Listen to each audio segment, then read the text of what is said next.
Chapter 848. Facing the enormous will of 6 paths of reincarnation, Wuqi ordered Ao Buzan and Catfish Flood Dragon to keep a vigilant eye on the surroundings. Then, he manifested his Buddha avatar in front of Xiangyu, carefully escorting the souls of Yuji, Yutan, and Yuyao into the 6 paths of reincarnation with the divine ability of the Buddhist League. As he had to specify the direction, family, and gender of the 3 girls, Wuqi could only wrap them up with his divine will, and search for suitable information in the 6 paths of reincarnation with the divine ability of the Buddhist League. When his divine will penetrated the 6 paths of reincarnation, he immediately felt the terrible repulsive force of the heavenly Tao. A tremendous pressure came rushing over from the invisible void.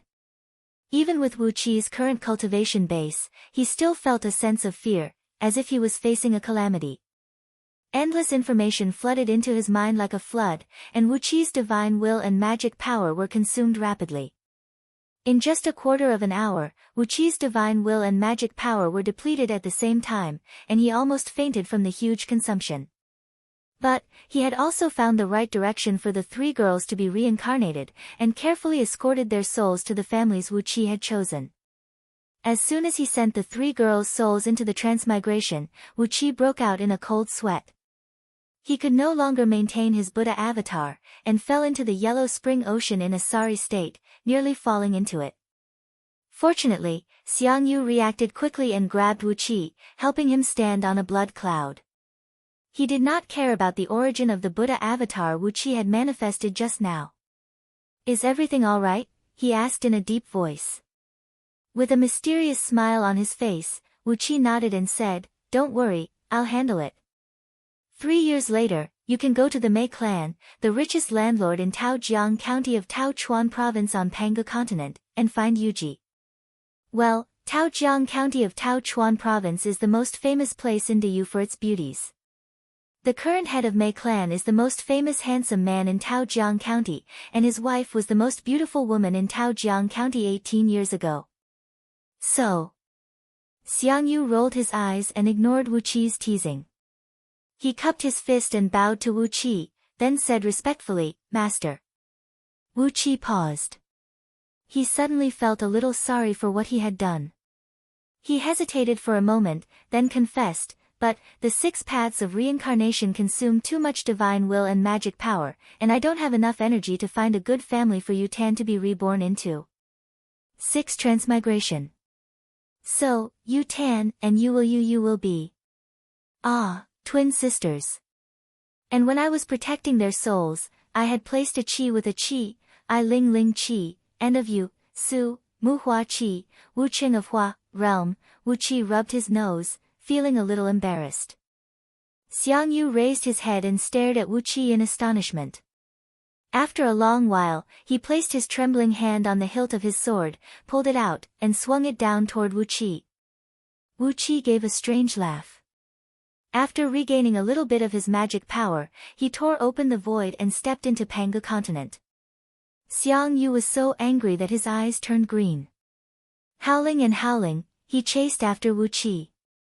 Ao Buzan rushed to Xiangyu's side excitedly, then threw his arms around him and stopped him from moving.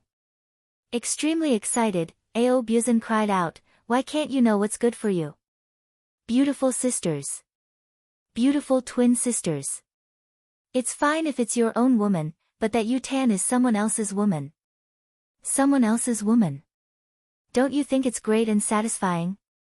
Xiangyu flew into a rage. He kept stabbing at Ao Buzan with the sword in his hand, but Ao Buzan's skin was tough and tough. Although the sword stabbed him and produced countless sparks, it could not hurt him at all.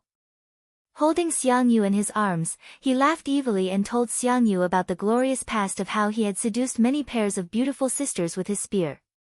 After returning to Anhui City, Wuqi transferred Lu Qingfeng here, and put Lu Qingfeng in charge of drawing up the new treaty between the 6 dynasties and the East Sea. Wuqi needed the people of the 6 dynasties to work for him, but Wuqi was not going to make them his slaves. In Wuqi's mind, he was happy to develop the 6 dynasties into a large and powerful alliance, and he would be the permanent leader of this alliance. Therefore, he asked Lu Qingfeng to negotiate the new treaty on his behalf. If it were Princess Xianglu, it would give people the feeling that Great Yen was helping the six dynasties. If it were Wu Qi, with his current overall strength, it would give people the feeling that Great Yen was a bully. Therefore, it was best to let Lu Qingfeng act on his behalf. After leaving Ao Buzan, Catfish, and the others who had broken through the realm of Primordial in the East Sea to help Princess Xianglu, Wu Qi left Panga continent with Xiangyu, Huhai, Gold Horn, Silver Horn, and a group of his subordinates, who were only one step away from the realm of Primordial, and fled into the vast void at the fastest speed. The biggest advantage of breaking through the realm of Primordial was that his speed had been greatly improved. It would have taken years or even decades to travel from outer heavenly realms to Panga continent with long-distance teleportation formations. But now, Wu Qi could travel from Panga continent to the nearest outer heavenly realm in just a few breaths of time. After carrying Xiangyu, Huhai, Gold Horn, and the others in his sleeve, Wu Qi transformed into a nearly invisible beam of light and sped through the void. Gradually, from the most populated outer heavenly realm, Wu Qi came to the most remote and desolate heavenly realm. After flying for a few more months, a boundless wall of chaotic energy appeared in front of Wu Qi.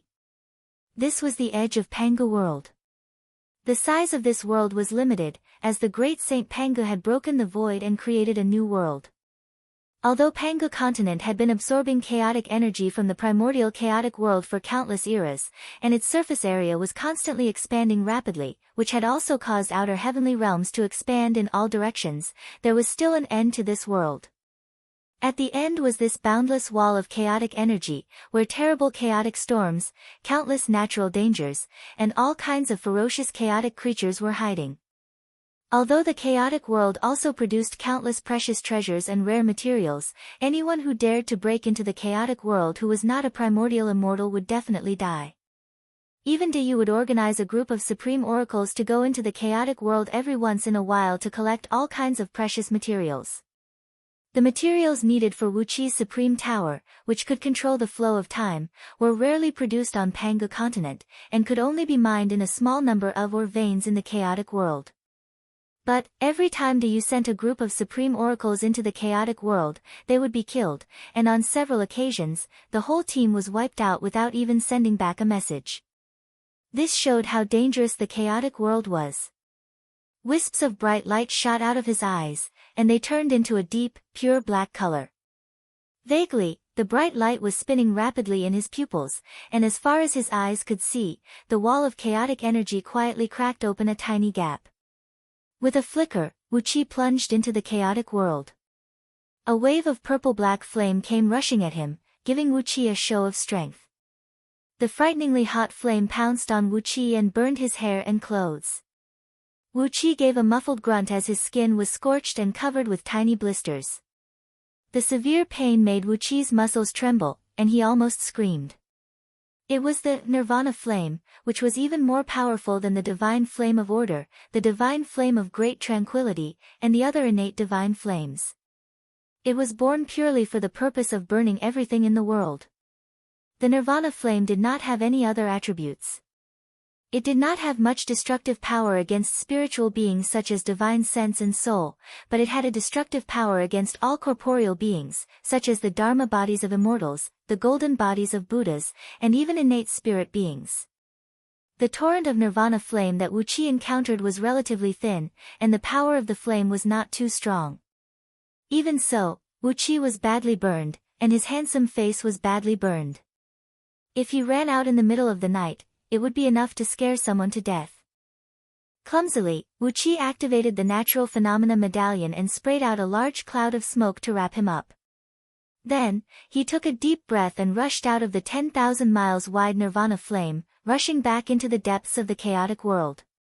At the same time as he left the place, Wu Qi carefully collected a wisp of Nirvana flame and stored it in his body, using the myriad harmonization grand magic to slowly refine it.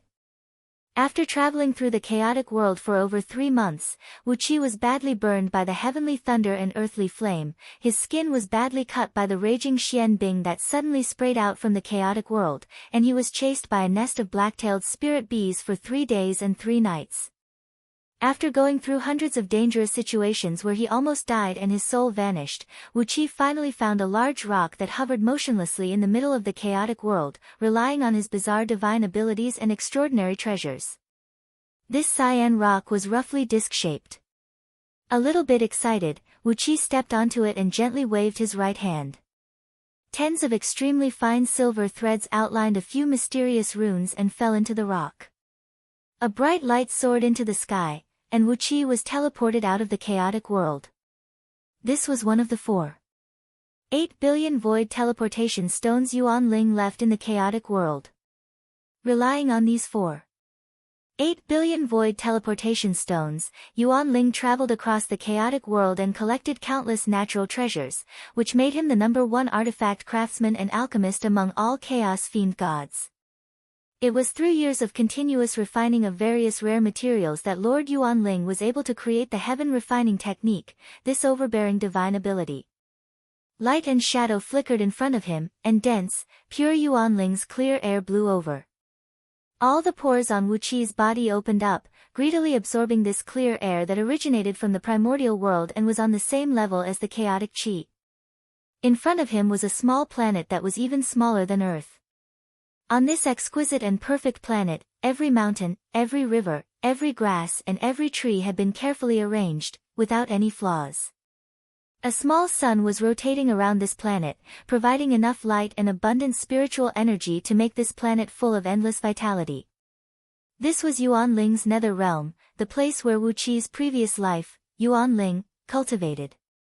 In the depths of Yuan Ling's nether realm, in the chaotic world, it was the birthplace of Yuan Ling. Thanks to all kinds of natural hazards, even those chaos fiend gods did not know where Yuan Ling's nether realm was located. Taking a few deep breaths, Wu Qi performed an incantation, bypassing the numerous restrictive spells on the periphery of Yuan Ling's nether realm, and silently landed in front of the cave abode, the Yuan Cave, where he used to cultivate in those years. The trees near the Yuan Cave swayed even though there was no wind. Large leaves fell slowly and gently into Wu Qi's body. The spiritual energy contained in each leaf was comparable to a supreme-grade primordial gene Dan, which was strengthening Wu Qi's fleshly body and foundation. Wu Qi sighed, clasped his hands behind his back, and nodded as he said, "I'm back." Was there something wrong with my head back then? Why doesn't this place keep any animals? Otherwise, I would have produced hundreds of primordial immortals as my henchmen over the years. TSK, with my weird temper, how did I get through it all alone? Even if I don't keep a bunch of henchmen, you can keep a few wives, and I'll have a few strong backers now. After complaining about his previous life for a while, Wu Qi waved his hand, and Xiangyu, Huhai, and the others tumbled out of his sleeve. Chapter 849. When Wu Qi unleashed his divine will, he sensed the wisp of Yuan Ling's soul in Wu Qi's divine will, and the 6 treasures obediently threw themselves into Wu Qi's arms. The Yuan Cave was the cave where Yuan Ling used to cultivate. It was a small cave dug by Yuan Ling himself, measuring only about a mile in both length and width. Inside, there was only an alchemy chamber, an artifact chamber, and a study room. After entering the Yuan Cave, there were 3 doors that led to 3 rooms. There was no bedroom for one to live in, nor was there a living room to entertain guests. Looking at the simple layout, Wu Qi could not help but sigh again. After leaving the artifact chamber, Wu Qi brought Xiangyu and Huhai into the study room, which was as messy as a garbage dump. With a gloomy face, Wu Qi looked at the messy pile of old papers in the study room and said to Xiangyu and Huhai with an embarrassed smile, "Well, in my previous life, he was a little slovenly." Grinning at the confused Huhai, Wu Qi said frankly, "Well, I've found that you have the potential to be my hired thug, so I'm going to improve your cultivation base and make you my hired thug." "Well, you said that you do not know how to govern the country, nor do you know how to manage the affairs of the imperial court. Apart from eating, drinking, and having fun, you can only be my hired thug. In fact, there is nothing wrong with being a hired thug. If you do a good job, I'll give the Qin state benefits." There were 180 round cauldrons in the alchemy chamber and 180 in the artifact chamber. These 360 cauldrons were the clones of Yuan Ling's heaven refining cauldron. When these cauldrons were combined into one, it would be the true form of the heaven refining cauldron, which possessed the mighty power to refine everything under the heaven. After a moment of silence, Wu Qi patted Hu Hai's head. The prison wagon that had trapped Hu Hai for over 2,000 years and was personally forged by him collapsed with a boom. Bewildered, Hu Hai staggered to the ground. "I find you a little interesting," said Wu Qi coolly. "You are much more interesting than your well-behaved elder brother, Fu Su. So, I'm prepared to groom you." Xiang Yu followed quietly behind Wu Qi. Based on his character, since he had already acknowledged Wu Qi as his master, he would never change his mind.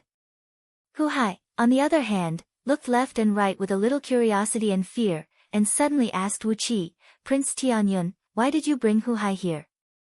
He brought Xiang Yu and Hu Hai into the elixir chamber. The chamber was originally only about an acre in size, but because of the restrictive spells laid out by Yuan Ling, the interior of the small chamber could expand almost infinitely. 180 huge purple cauldrons were erected in the alchemy chamber that was filled with purple smoke. Each of them was emanating a terrible fluctuation that almost knocked Xiang Yu and Hu Hai unconscious. Wu Qi sighed softly. Then, the shouts of Yuan Qing and the others came from outside. In those days, Yuan Ling was either refining pills, crafting weapons, or writing down his experiences in refining pills and weapons in his study. The powerful body and soul of a chaotic fiend god made Yuan Ling not need to rest, eat, drink, or defecate. All his thoughts were immersed in refining pills and weapons, and he had nothing else to ask for. He didn't even understand why he worked so hard in refining pills and weapons, but he just did it. His face blushed slightly, and he put all the old papers into his sleeve. After that, he carefully picked up 2 gray jade slips from the stone table placed right in the middle of the study room, both of which had no luster or luster. The Book of Alchemy and Weapons were all Yuan Ling's painstaking efforts in refining pills and weapons. A gleam of madness flashed in Hu Hai's eyes. He nodded seriously, shook his hands, and wrapped the iron chains around his waist. Without looking at the prison wagon that had trapped him for more than 2,000 years, he followed behind Wu Qi with a straight face. But, the grade of these pills was too high. Unless one had the cultivation base of a first-tier primordial immortal or above, one's body would explode and die immediately. These were the pills Yuan Ling had refined for himself. With his cultivation base, which was close to Tao fusing realm before his death, one could imagine the grade of these pills. Yuan Ling's clear energy could strengthen the soul and nourish the fleshly body.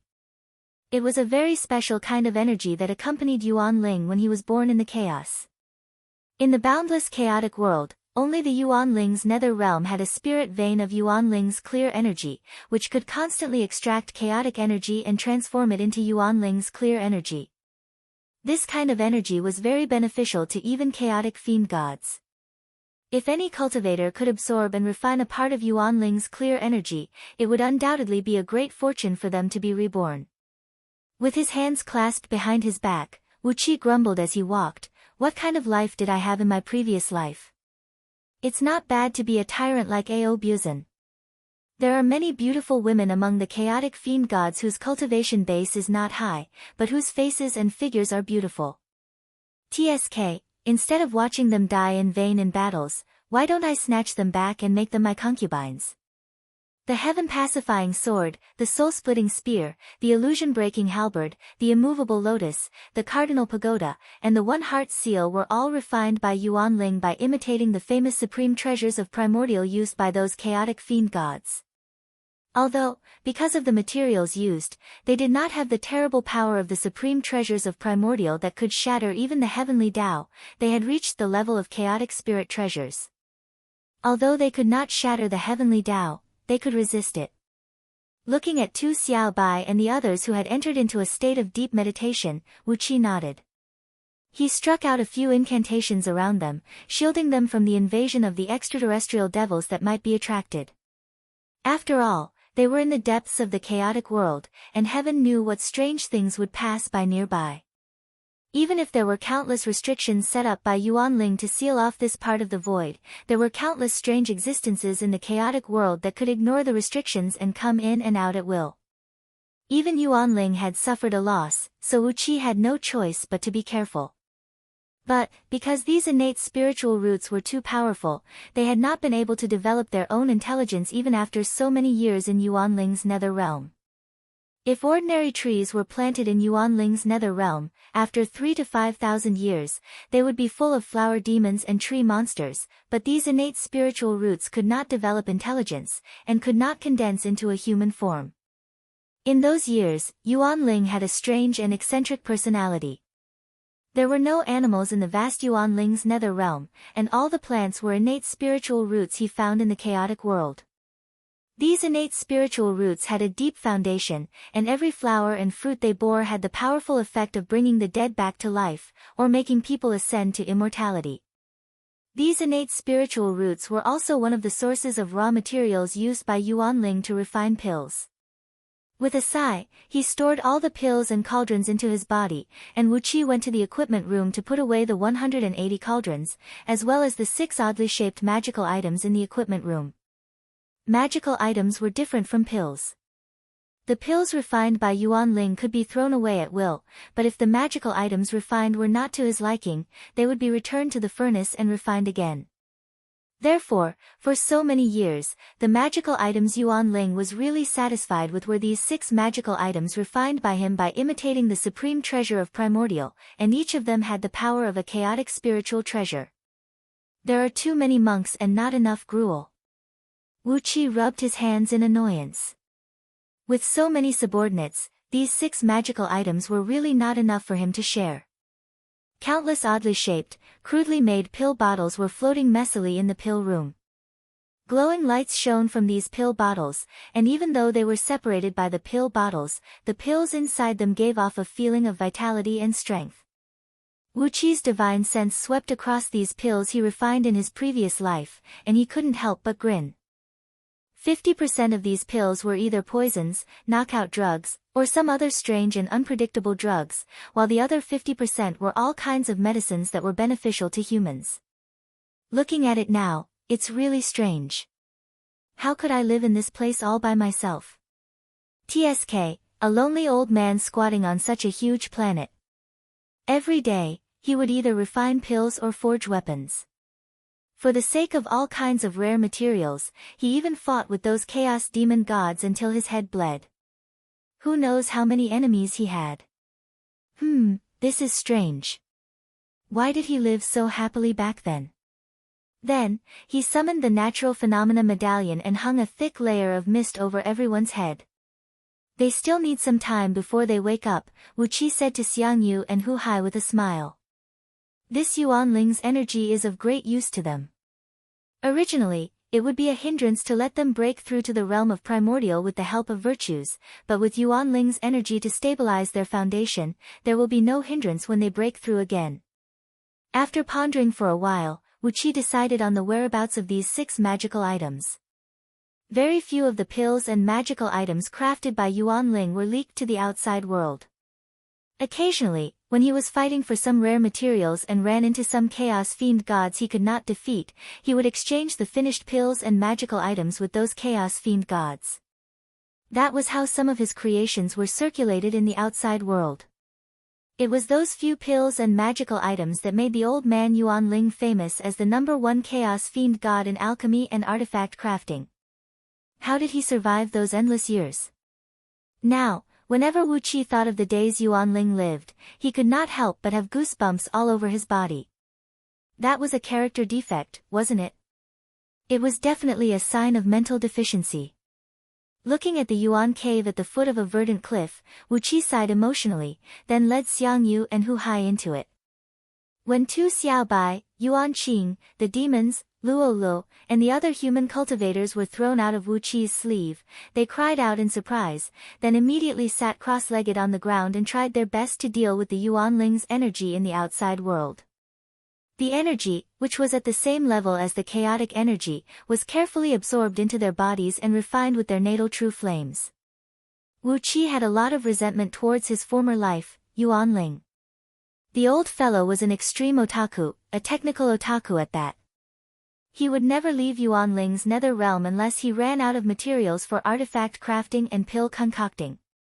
He had no partner, no disciple, and apart from him, there was no other animal in the entire Yuanling's nether realm, not even a single plankton in the river. Among all these people, only Xiangyu and Hu Hai did not know what to do. Their cultivation bases and realms had not reached the level of the others, so they only felt that Yuanling's energy was refreshing and pleasant to the nose. Apart from that, they did not have any other feelings. Their bodies were still too far away from the Tao. The primordial spirit clear energy circulated in their bodies for a few rounds and then came out unscathed. They did not have the ability to absorb the primordial spirit clear energy. I have to find someone to pass down these two divine abilities. I can't be alone for the rest of my life. Chapter 850. Looking at the crowd standing in front of him, Wu Qi smiled warmly. Let's cut to the chase. The reason I've brought you out this time is to help you break through that threshold.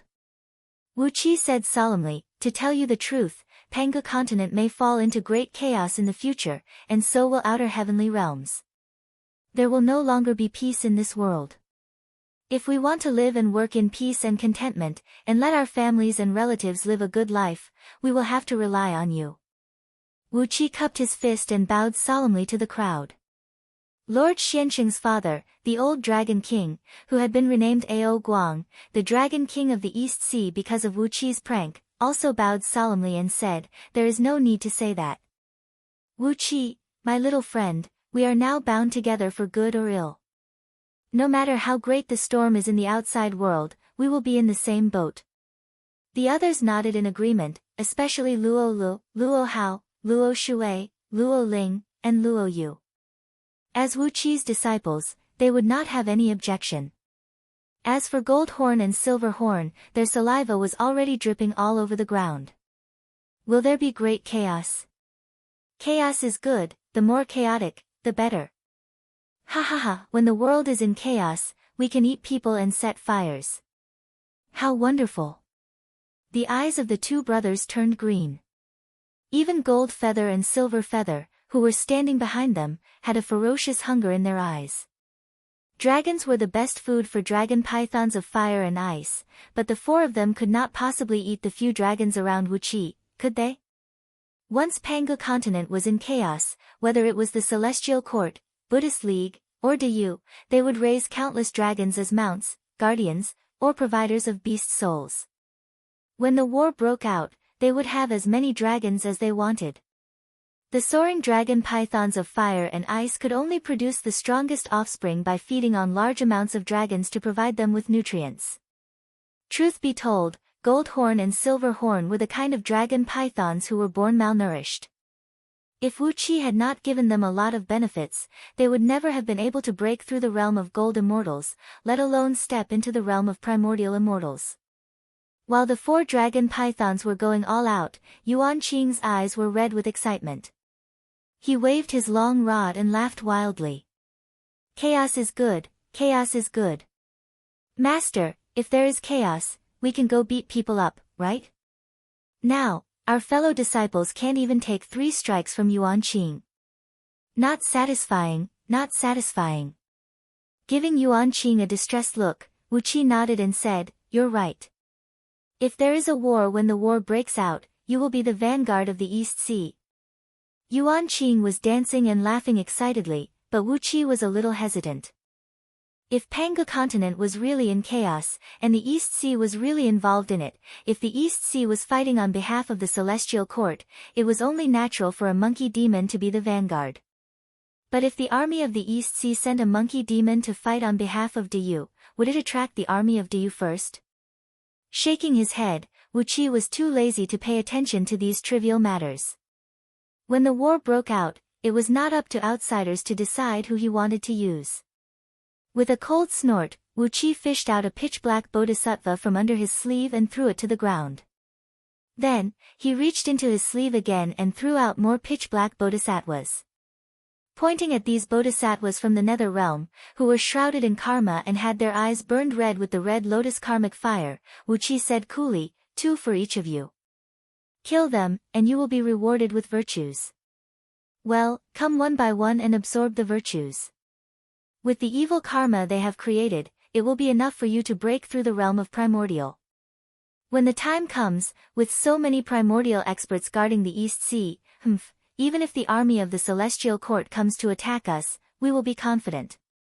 Apart from Xiang Yu, the others present could not help but gasp when they saw the black bodhisattvas thrown out by Wu Qi. Qing Xia and Bai Wu, Patriarch Jiang Yun's companions, widened their eyes in astonishment and cried out, "Are these bodhisattvas from the Buddhist League? How did they become like this?" Wu Qi briefly introduced the origin of these bodhisattvas, and also explained why they had become like this. When the crowd heard that Wu Qi had gone straight into the nether realm and killed all the bodhisattvas and arhats from the nether realm, their faces turned extremely interesting. Did this mean that he had become the sworn enemy of the Buddhist League? But, when they thought about what Wu Qi had done in the past, he had killed 3 Buddhas and robbed Buddha Phutu, so killing a few bodhisattvas was nothing to them. Clearing his throat, Luo Lu, the head of Luo clan, took a careful step forward. Although his 3 granddaughters were Wu Qi's disciples, the seniority between him and Wu Qi was not the same. He bowed respectfully to Wu Qi and said, using the title of a disciple of the underhand sect leader, "Why don't I be the pathfinder?" Wu Qi nodded, waved his hand, and said with a smile, "You can do it one by one. You can give it a try first. Although this is the depths of the chaotic world, as long as you are born in Pangu world, you cannot escape the surveillance of the heavenly Tao of that world. By killing these bodhisattvas, you will be rewarded with virtues, and as long as you can step into the realm of primordial, you will face the heavenly tribulation." After calculating with his fingers for a while, Wu Qi smiled and said, "Since you have stepped into the Tao with virtues, the power of the heavenly tribulation will not be too strong. I will also share a part of the heavenly tribulation's power with you. Just focus on comprehending the enlightenment of the heavenly Tao when you break through the realm of primordial." Luo Lu answered respectfully. Carrying the 2 bodhisattvas who could not move and could only roll their eyes, he strode a mile away, then unleashed his flying swords to cut open the 2 bodhisattvas' foreheads, shattering their natal relics and a wisp of their true spirits. With his cultivation base of a peak-level gold immortal, Luo Lu was much stronger than the 2 bodhisattvas. On top of that, the 2 bodhisattvas were powerless to resist, so Luo Lu killed them easily. After killing the 2 bodhisattvas, a melodious heavenly tune was heard coming from all directions, and wisps of purple mist began to gather above Yuan Ling's nether realm. Before long, dense yellow mist poured down from the purple clouds like a heavy rain, fusing into Luo Li's body. Driven by the enormous virtues, Luo Li's divine soul grew rapidly, and before long, a golden halo of virtues emerged behind his head. The crowd's vision blurred, and in the next moment, Luo Li's body seemed to have fused with the surrounding void, while a vast bright light radiated from his body. Those who were illuminated by the bright light felt a sense of clarity in their hearts, as if their intelligence had been greatly enhanced. When they looked around, they found that the world was so clear, as if every leaf and every blade of grass contained infinite mysteries. When the heavenly tribulation came, Wu Qi had shared 90% of its power with Luo Lu, allowing him to smoothly break through to the realm of primordial. Wu Qi asked him to go aside and absorb Yuan Ling's energy to stabilize his cultivation base, then asked Luo how to continue with the same process. One after another, the people brought here by Wu Qi stepped into the realm of Tao by virtue of virtues. Everything went smoothly for those who came before him, but when the last one, Yuan Qing, was about to break through, he suddenly sensed an unusual sign. Suddenly, a fragrant aroma wafted out from Yuan Qing, who had transformed into a 1,000-feet-tall ape with golden fur, wielding an iron staff and striking at the lightning tribulation. Hundreds of pink, delicate petals with dew on them drifted out soundlessly from Yuan Qing's side. Suddenly, his eyes turned scarlet, filled with a strong blood-red hue, and no longer had any spirituality in them. Slowly, he turned to look at Wu Qi and let out a strange, deep laugh. "Interesting, this is very interesting. I can't believe someone is transcending a heavenly tribulation of this level in the chaos. He. Is he a man who defies the heavenly Tao of his own world?" Wu Qi's expression flickered. With a shake of his hand, he unleashed a beam of Buddhist light toward Yuan Qing. A muffled rumble echoed out as a beam of clear and bright light shot out of Yuan Qing's mouth, colliding head-on with the beam unleashed by Wu Qi. Yuan Qing staggered back a few steps, and most of the blood-red hue in his eyes suddenly faded away. The deep voice rang out, and then suddenly became infinitely tender. Why are you so cruel and merciless as to kill me as soon as we meet? Don't worry, I'll deal with you when I'm here, little boy. Hee, after wandering here for countless years, this is the first time I've met such interesting creatures like you. Luo Lu and the others rose to their feet and asked in shock, who is this demon? How dare he do this? Wu Qi gave a cold laugh, shook his head, and said, he is not a demon, but an invisible fiend born in the chaos.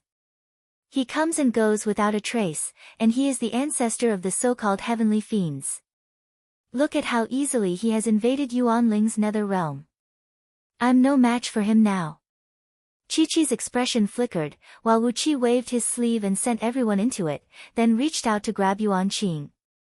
Before Yuan Qing could react, a small glinting seal shot out of Wu Qi's fingertip and smashed into Yuan Qing's forehead, knocking him out. The seal was the single heart seal crafted by Wu Qi in his previous life, and it had many magical uses. Even though Yuan Qing had stepped into the realm of primordial, he was still knocked out by the seal. Grabbing Yuan Qing, Wu Qi stamped his foot and was about to put Yuan Ling's nether realm into his interstitial space. But, before Wu Qi could do that, a sheet of colorful light had appeared behind Wu Qi silently.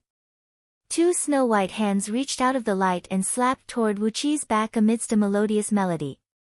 The two hands were bone-piercingly cold, bringing with them a terrible chill that made Wu Qi's scalp go numb. If he was hit in the back, Wu Qi had no doubt that the yang in his kidneys would be shattered and frozen into ice cubes. With a furious roar, Wu Qi flicked his sleeve, and all the bodhisattvas and arhats he had taken from the nether realm flew out of his sleeve. Kitagarbha was also thrown out by Wu Qi, and a third of his mighty and boundless magic power was returned to him by Wu Qi. With a flash, Wu Qi transformed into a pitch-black arhat and slipped into the crowd of hundreds of bodhisattvas and 108,000 arhats. Then, he pressed his palm on Yuan Ling's nether realm and put it into his interstitial space. As soon as he put the lair of his previous life into his body, he heard dozens of miserable howls ringing out. The ray of light rushed into the crowd of monks and threw out its palms in all directions. Caught off guard, 3 bodhisattvas and 97 arhats were slapped on their waists. The yang in their kidneys was sucked dry, and their bodies were frozen into ice cubes. Wu Qi had hidden his aura, so the ray of light could not find Wu Qi for a while. Interesting, little fella, he said in surprise. Your technique of hiding aura is very good. But, you can't escape from me no matter how hard you try. Wu Qi narrowed his eyes. His body suddenly turned into a wisp of chaotic energy and drifted toward the outside world. If he had turned into chaotic energy and fled at any other time, the ray of light would have found him. But now that Wu Qi had thrown out Kitagarbha and unlocked the restrictive spell on him, a loud roar suddenly rang out, "How dare you hurt a disciple of the Buddhist League? The Buddhist League is vast, and the sea of Dharma is boundless. Infinite transmigration formation, arise." A loud rumble rang out, and the chaotic airflows in the surroundings became extremely chaotic. This was not the nether realm, so they could not borrow the power of the 6 paths of reincarnation. But these monks had formed a formation, and by relying on their own Buddhist power, they had simulated a small 6 paths of reincarnation in the void. An enormous force restrained the ray of light, and Wu Qi took the opportunity to leave. Chapter 851. Suddenly, a large hole thousands of miles in diameter was torn open in the boundless wall of chaotic energy, and Wu Qi shot out of it like a bolt of lightning. He used all his divine abilities to break through the void and flew toward Pangu continent at the expense of overdrawing his energy. Even with Wu Qi's cultivation base of 8th tier primordial immortal and his attainment in the realm of Tao breaking, it only took him 20 days to return to Pangu continent with a mouthful of blood. When he landed heavily on the top of a mountain outside Anhui city, Wu Qi flung the people out of his sleeve and pressed his palm on Yuan Qing's head, whose eyes were still a little red. Buddhist energy flowed into his body, expelling the remaining fiend energy in his brain. Looking at the uneasy crowd, Wu Qi smiled bitterly and said, "It's all right, we've gotten rid of that fiend for now. Well, a scapegoat has helped us stop him. I don't know how long we can hold him back, but I don't think he can come here." Pangu continent was now the focus of the struggle between the Celestial Court, the Buddhist League, and Dayu. If an invisible fiend in the chaos invaded Pangu continent and stirred up trouble, he would most likely be attacked by the joint forces of the Celestial Court and the Buddhist League. So, there was no need to worry that he would bring more trouble to Wu Qi. With a long sigh, Wu Qi counted his gains. There was no doubt that Yuan Ling's nether realm would bring great benefits to Wu Qi and the people around him. After teaching his disciples, the Underhand sect and the East Sea's medicinal pills and magical artifacts would rank first in the world. On the other hand, the 6 chaotic spirit artifacts would not bring a fundamental change to the East Sea's overall strength, for there were too few of them. As for those medicinal pills, Wu Qi was confident that he would not die of overeating after taking them, but the others, including Princess Xianglu, should not take them recklessly. After a brief moment of contemplation, Wu Qi asked Qing Xia, Bai Wu, Qing Yi, and Qing Shen, the 4 old immortals, to bring everyone back to the East Sea, while he brought Xiang Yu and Hu Hai and flew towards Anhe City. Riding on a cloud and drifting in the sky, Wu Qi smiled helplessly at Xiang Yu and Hu Hai and said, "I was planning to improve your cultivation base as well, but that fiend has ruined my plan." "Well, there is a place suitable for you to cultivate. Are you willing to spend some time there?" Xiang Yu and Hu Hai exchanged a look and nodded at the same time. Wu Qi opened his mouth and swallowed the 2 of them. He directly stuffed them into Yuan Ling's nether realm. The mysterious Yin celestial tower also appeared above Yuan Ling's nether realm. Wu Qi tried his best to increase the flow of time in Yuan Ling's nether realm to 2,000 times the limit that he could bear.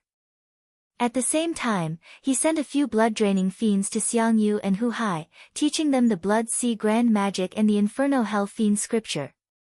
Since Xiang Yu was cultivating the Qi Yu Fiend technique and the Blood Sea Grand Magic at the same time, he might be able to cultivate the true form of the Blood Sea Fiend God, which was immortal and indestructible. As for Hu Hai, he was cultivating the minor constellation forbidden technique of the Fiend technique, and now that he was focusing on cultivating the Inferno Hell Fiend Scripture, he would definitely have a great achievement in the future.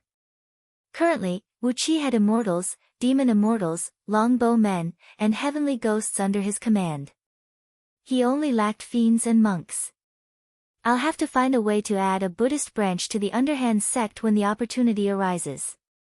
But, which disciple would be willing to be a monk? Am I going to look for a few disciples who have lost their families and lost all hope in the future? With some unpleasant thoughts flashing in his mind, Wu Qi came to Anhe City with a strange smile on his face. Inside the city, the emperors and courtiers of the 6 states were drinking and feasting. It had been nearly a year since Wu Qi left with his men, and the treaty between the 6 states and the East Sea had been officially drawn up. But, without Wu Qi, no one had the right to sign it. Over the past few months, Dayu had tightened the checks on the immortals and itinerant cultivators from all over the world. Even the secret palace's revered elders had begun to roam Pangu continent, and Gao had led Yuxiong army to wipe out hundreds of immortal gathering points that had survived the chaos caused by myriad immortal alliance. Under such circumstances, except for Great Yen, the other 5 states dared not to act recklessly. So, the emperors and courtiers of the 6 states simply gathered in Anhe City and spent their days drinking and enjoying themselves. The 6 states had shrunk their forces and put on the facade of good people, which had allowed them to avoid the checks of Dayu's officers and soldiers several times. During the few months that Wu Qi was away, the old rivals of the 6 states had gathered together and gotten along quite well. Originally, they were all heroes and ambitious people. Their personalities and methods greatly complemented each other. After Wu Qi's domineering appearance had strangled the possible conflict between the 6 states, the emperors and courtiers of the 6 states, knowing that they would be staunch allies in the future, intended to build a good relationship with each other, and even felt like a big family. Anyway, when Wu Qi walked into the city lord mansion in Anhe City, he saw his sworn enemies, Baiqi and Lianpe, drinking together with their arms around each other's shoulders, Su Qin and Zhang Yi, sipping on the long legs of a dancer, Gigu, Zi and Sun Kuang, talking and laughing with wine jars in their arms, and Ing Zheng, the first emperor of Qin, holding Gao Jianli's hand and singing together. The bizarre scene stunned Wu Qi for a long time. When he saw the heroes of the 6 states almost fighting with each other, Wu Qi could not help but grumble inwardly, if you could behave like this in the past, perhaps you would have long swept across the entire world. However, on second thought, Wu Qi felt fortunate that the emperors and courtiers of the 6 states on earth did not behave like this, or else they would have long been wiped out by the monitoring force of the Buddhist League. After a moment of hesitation, Wu Qi stood at the entrance of the hall and laughed aloud. Your Majesties and courtiers, I'm back. We'll have to find a good and auspicious day to officially sign the treaty, and then, we'll have to find a good and auspicious day to break the black celestial forbidden curse on you. A sudden silence fell over the hall, as everyone turned to look at him at the same time. Lu Qingfeng was the first to rise to his feet. He handed Wu Qi a book made of gold sheets, which contained the detailed provisions of the treaty he had drawn up with the 6 states on behalf of the East Sea Alliance. In the treaty, the East Sea Alliance would have the absolute leadership. The 6 states would retain a small part of their independence, while the rest of the military, administrative, financial, and livelihood of the people would belong to the East Sea Alliance, which was led by Wu Qi. Yan Dan, Ing Zheng, and the other emperors of the 6 states would be the elders of the East Sea Alliance, and together with the elders selected by the East Sea Alliance, they would supervise the state affairs of the East Sea Alliance. On the other hand, the civil and military officials of the 6 states would also be the ministers of the East Sea Alliance, and would contribute their knowledge and military force to the development and growth of the East Sea Alliance. When Lu Qingfeng handed the golden book to Wu Qi, the emperors and ministers of the 6 states, including Yan Dan, bowed deeply to Wu Qi at the same time and said, "Greetings, King of the East Sea Alliance." Wu Qi handed the golden book to Lu Qingfeng, then returned the greeting to the people and said solemnly, "Your Majesties and ministers, you're being too polite. We are people of the same origin, and we come from the same place. When the world is plunged into chaos in the future, we need to support each other." All the heroes in the hall answered at the same time. When they saw that Wu Qi was so humble and courteous despite his cultivation base, they could not help but feel relieved. Although the 6 states had no choice but to join the East Sea Alliance due to the current situation, none of them wanted to have a tyrannical and arrogant master standing above them. Therefore, they were very satisfied that Wu Qi could be so respectful and courteous. Wu Qi glanced at the people, nodding and smiling at them in a friendly manner. Especially those who had conflicts with Daqin in the past, such as Su Fu, who was stripped naked by Wu Qi with a drunken dragon. Wu Qi had a very bright smile on his face. He felt that he had wronged them back in Meng Mountains, and it looked like he would have to compensate them more now. With a flip of his palm, a jade slip appeared in Wu Qi's hand. He smiled at Su Fu and said, "Old Mr. Su Fu, this is the Book of Ancient God that I found by accident. I know old Mr. is an expert in the art of ancient talismans, so I think it's the most suitable thing to give to you." Su Fu was taken aback. Then, he rolled up his sleeves and sprung to his feet, pointing his finger at Wu Qi as he cried out, "It was you who kidnapped me from the camp years ago?" All the heroes in the hall burst into wild laughter. Amidst the laughter, Su Fu grabbed the jade slip sulkily and sent his divine will into it. Immediately, his body trembled, and he could no longer struggle out of the vast and mysterious ancient talismans. Compared to the Book of Ancient Gods, Su Fu's primordial rune inheritance was like comparing a firefly to the sun. There was no comparison at all. Everyone in the hall saw the change in Su Fu's expression, and they immediately realized that Wu Qi had given Su Fu an incredible cultivation technique. Their eyes lit up immediately. After a moment of pondering, Wu Qi produced dozens of jade slips, engraving all the cultivation techniques he had learned to the peak realm of gold immortal into these jade slips, then distributed them to the emperors and courtiers of the 6 dynasties. Whether it was the innate pure yang universal scripture, the inferno hell fiend scripture, the song of gale, the darkeen water scripture, or other cultivation techniques, the cultivation techniques Wu Qi had obtained were extremely exquisite. With these techniques and Wu Qi's meticulous cultivation, the future of the emperors and courtiers of the 6 dynasties was obvious. The emperors and courtiers of the six dynasties were men who knew what was good and what was bad. Originally, the cultivation techniques they obtained could only allow them to cultivate to the realm of heaven immortal, which was nothing compared to the cultivation techniques Wu Qi had given them. The fact that Wu Qi had so generously given so many cultivation techniques to them meant that he owed them a great debt. For a moment, even the most proud and arrogant among the emperors and courtiers of the six dynasties bowed deeply to Wu Qi, and their impression of Wu Qi had deepened. Wu Qi hurriedly returned the bow, while Lu Qingfeng had already summoned the maids and servants to replace all the dishes and wine. After that, Wu Qi and the others took their seats and resumed the banquet. The great hall was bustling with noise and excitement, and the emperors and courtiers of the six dynasties rose to their feet to toast Wu Qi. Wu Qi did not refuse any of them, and just enjoyed the banquet with the crowd. While the people of Anhui city were having a great time, somewhere in a very remote place on Panga continent, a fair and tender little hand suddenly tore the void open. A ball of light silently flew out of it with a few figures in it. Kitagarbha, who was shrouded in the black smoke of retribution fire, stood behind the mass of light with an expressionless face. "This is Panga continent, the place where the man who fled a few days ago came from," he said in a flat voice. "Senior, may I ask if we can leave now?" "Leave?" The voice in the mass of light suddenly laughed strangely. "How is that possible?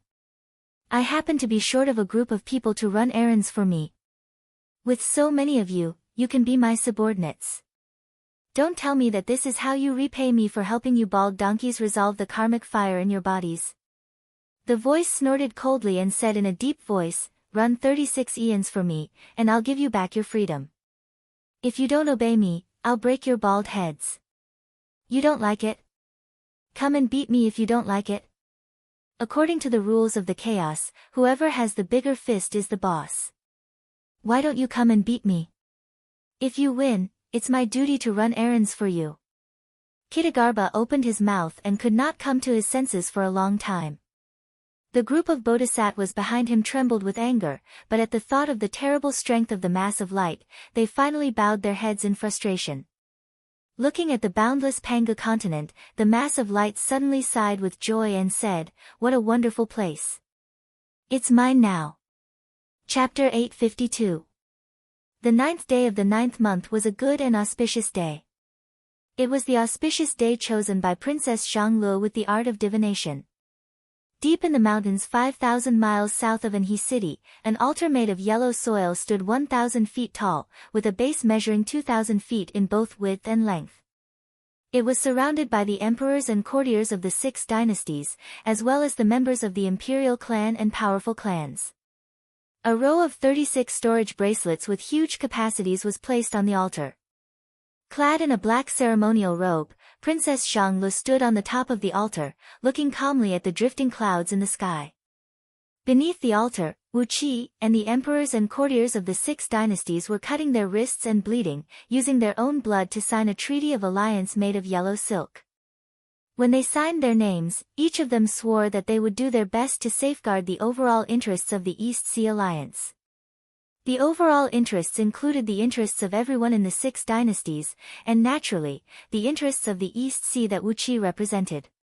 After signing the treaty, the soldiers and civilians of the six dynasties would be able to move into Wu Qi's territory, and from then on, no one in Diyu would be able to discover the invasion of the six dynasties. With the 30 provinces under Wu Qi's direct jurisdiction, and the 300 provinces under Wu Qi's control, even if the population of the six dynasties were increased by 10,000 times, it would be like throwing a stone into the ocean, and no one would notice anything amiss, let alone the small population of the six dynasties. In a devout and solemn atmosphere, Wu Qi and the emperors of the six dynasties prayed to the heaven and earth, and officially signed the Treaty of Alliance. Also, the Emperor of Great Yan, Yan Dan, announced his abdication and handed the throne to his granddaughter, Princess Xianglu. From now on, Princess Xianglu had another official title, Empress Xianglu, Ji Zixuan. But, she did not like the name, so those close to her still called her Princess Xianglu. When the Treaty of Alliance was signed, Wu Qi and the emperors of the six dynasties retreated to the rear of the army, while teams of elite soldiers transported a large number of livestock and immortals and cultivators they had secretly captured from the East Sea to the altar. With a soft cry from Princess Xianglu, these livestock and immortals were slaughtered. Their blood sprayed all over the ground, turning into a dense mist that rose thousands of feet into the air. Princess Xianglu recited an incantation and called out Lao Ai's name. Immediately, a faint pressure came pressing down from the sky.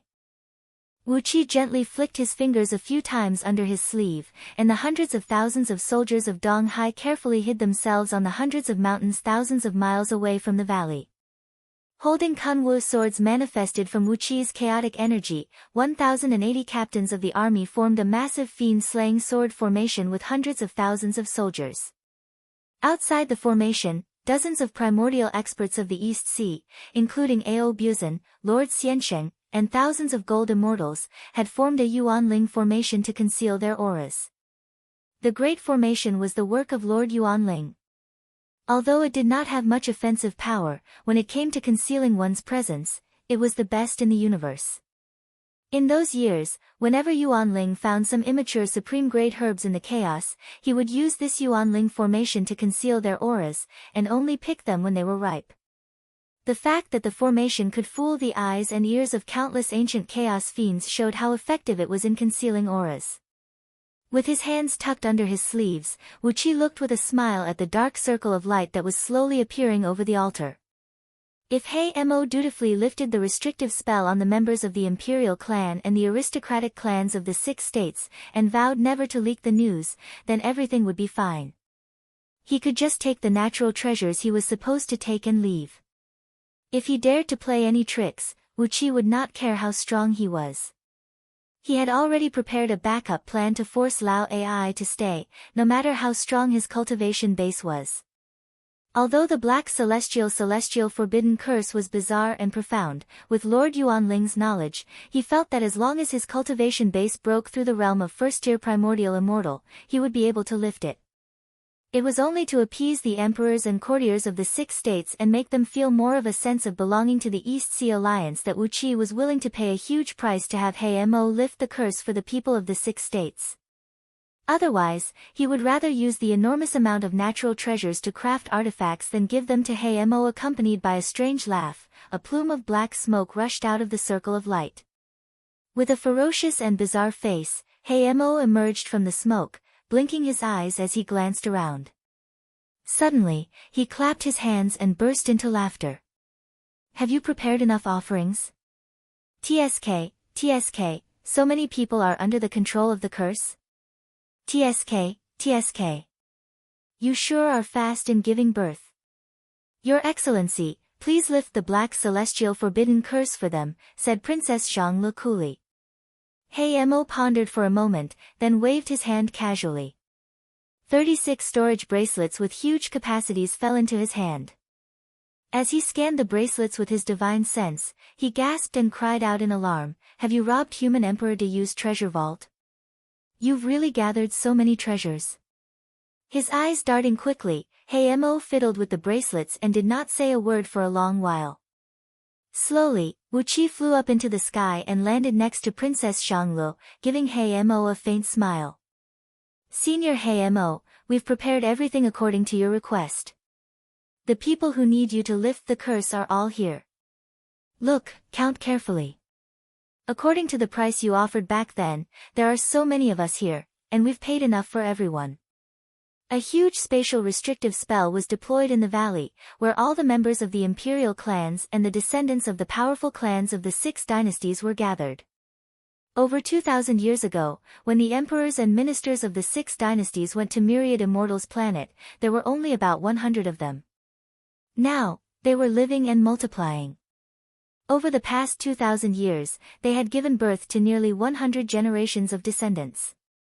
Excluding those who did not have the aptitude to cultivate, those who died of old age, and those who died of accidents, the number of members of the imperial clans and descendants of the powerful clans of the 6 dynasties now numbered in the millions. Adding up the members of the imperial clans of the 6 dynasties and the descendants of the hundreds of powerful clans, the total population was nearly 100 million. Wu Qi did not want to complicate matters, so he had prepared enough materials according to the population of the 6 dynasties, which was exactly in line with the sky-high price that He Mo had quoted to Wu Qi. Wu Qi thought he had done all he could, and He Mo should not have any other excuses. He Mo's eyes darted from side to side. Stroking the storage bracelet on his wrist, he suddenly sighed and said, "I didn't expect you to be so determined. Even if this is Panga continent, it's not easy for you to collect so many natural treasures, is it?" But made Wu Qi's heart burn with anger. "But what?" he said with a cold grin. He Mo was startled by the sudden fierce aura that emerged from Wu Qi. He pondered for a moment, his eyes darting quickly, but he still said, "But, there have been some changes recently." He blinked a few times, then laughed strangely and said, "A few huge mineral veins have been discovered in my world recently, and the value of these things has shrunk. If you want me to undo the restrictive spells on so many people, well." He Mo weighed the bracelet in his hand and said with a frown, "Since you're so sincere, I'll double the amount of materials. Although the value of these things has been reduced by more than half in my world, since you're so sincere, I'll double the amount. As for the rest, I'll give you a discount." Princess Zhangli did not say a word, and neither did Wu Qi for a long time. The members of the imperial clan and the aristocratic clans of the 6 dynasties looked up at He Mo at the same time with unfriendly eyes. With so many people staring at him, even though he was proud of his amazing cultivation base and did not take Wu Qi and the others seriously, he could not help but feel a little creeped out. "Don't think of any dirty tricks. I can come and go as I please." "What can you do to me?" he said. Wu Qi snorted coldly and slowly unleashed his aura of the realm of primordial. The aura of an 8th-tier primordial expert caused He Mo's face to flicker abruptly. Reflexively, he flew back hundreds of feet. Then, a blood-red cloud rushed out of the top of Wu Qi's head, from which 18 blood-draining celestial fiends flew out of Wu Qi's head with strange laughter, each emanating the pressure of a 9th-tier primordial expert. He Mo's face twitched at the sight of the 18 bizarre fiends, and he said subconsciously, "Well, in that case, just give me another 50%, no, 30% of the materials." Wu Qi snorted coldly and waved his hand. 1,080 beams of green light shot into the sky as Chi-Chi activated the fiend-slaying sword formation. Countless soldiers of the East Sea plunged into the formation. Strengthened by the formation, the soldiers of the East Sea shone with a threatening golden light as they roared in unison and unleashed a terrible aura that pressed down on He Mo. He Mo's face fell instantly. "The fiend-slaying sword formation. You've actually obtained the legacy of the human sacred emperor?" Why do you have to do this? I must have remembered wrongly. Although the mineral veins in our world are huge, they happen to lack the materials in your bracelet. You and I are good friends, so why do you have to fight and kill each other? Well, how about I lift the curse for you now? 2 figures flickered in the void. Holding the soul-splitting spear and the illusion-breaking halberd respectively, Ao Buzan and Lord Xianxing made their moves. Ao Buzan fiddled with the soul-splitting spear, which was pitch black and shrouded in a faint purple mist, and said with a strange laugh, "Boy, why don't you let me stab you?"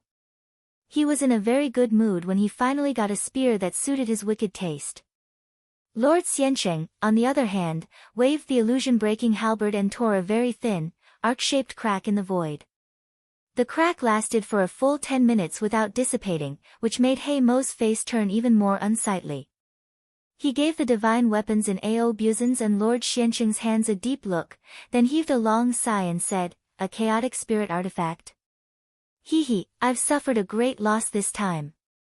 Wu Qi looked at He Mo calmly and said in a flat voice, "Swear that you will not reveal anything that happened today, and you are not allowed to use any hints or metaphors to reveal what happened here. I'll let you go, and you can take everything you have with you." He Mo gritted his teeth and said with a cold grin, "I've suffered a great loss today. I didn't expect you to have such means and fortune." Ha, if you want me to obediently swear, you have to take out enough bargaining chips." If you can really intimidate me, not only will I obediently swear, but I will also accept your offerings in the future. Wu Qi pondered for a moment, then gave Princess Zhang Lu a look. A lotus throne shrouded in bright light spiraled out from under Princess Zhang Li's feet. It was the immovable spirit artifact crafted by Wu Qi in his previous life. As it had fused with the innate silver lotus, it was extremely strong in both offense and defense. A stream of auspicious mist rose from the top of her head, and a small 9-storied pagoda slowly emerged. It was the fundamental pagoda, which could be used to protect and nourish one's foundation. When the two chaotic spirit artifacts appeared, He Mo's face was so bitter that it could almost ooze out bile. He heaved a long sigh and raised both hands to swear his natal fiend god oath. Then, he waved his hand. Accompanied by a shrill ghost howl, plumes of black smoke rushed out of the heads of the emperors and courtiers of the 6 dynasties, as well as the descendants of the aristocratic clans, and quickly entered his body. Chi-Chi of the 6 dynasties had manifested his nascent divinities, which were now clean and free of any foreign substance. For a moment, the valley was filled with thunderous cheers, and there were even some descendants of the imperial clan and aristocratic clans shouting, "Long live the King of East Sea." Wu Qi laughed heartily as he stood on the altar and looked down at the people of the 6 dynasties.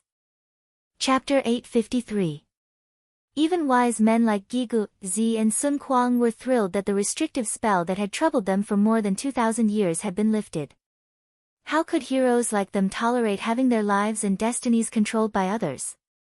Even if they could live, they would be no different from puppets. Wu Qi had spent a huge sum of money to lift the restrictive spell, which was no different from giving them a second life, freedom and dignity. Coupled with the cultivation techniques that Wu Qi had given them, the people of the 6 dynasties finally had a true sense of belonging to the East Sea Alliance. Just as Yingzheng had said after the sacrificial ceremony, are those sacred immortals and Buddhas really that great? Do they really think we are just ants? Let us do what we want, and let those high and mighty people understand that we, the common people, are not to be bullied. Of course, it was a little funny for the Emperor of Daqin to call himself the common people, but Yingzheng's words had won everyone's cheers. The feast lasted for 3 days and 3 nights. The people of the 6 dynasties enjoyed themselves to the fullest, venting the stress and grievances that had accumulated in their hearts for so many years.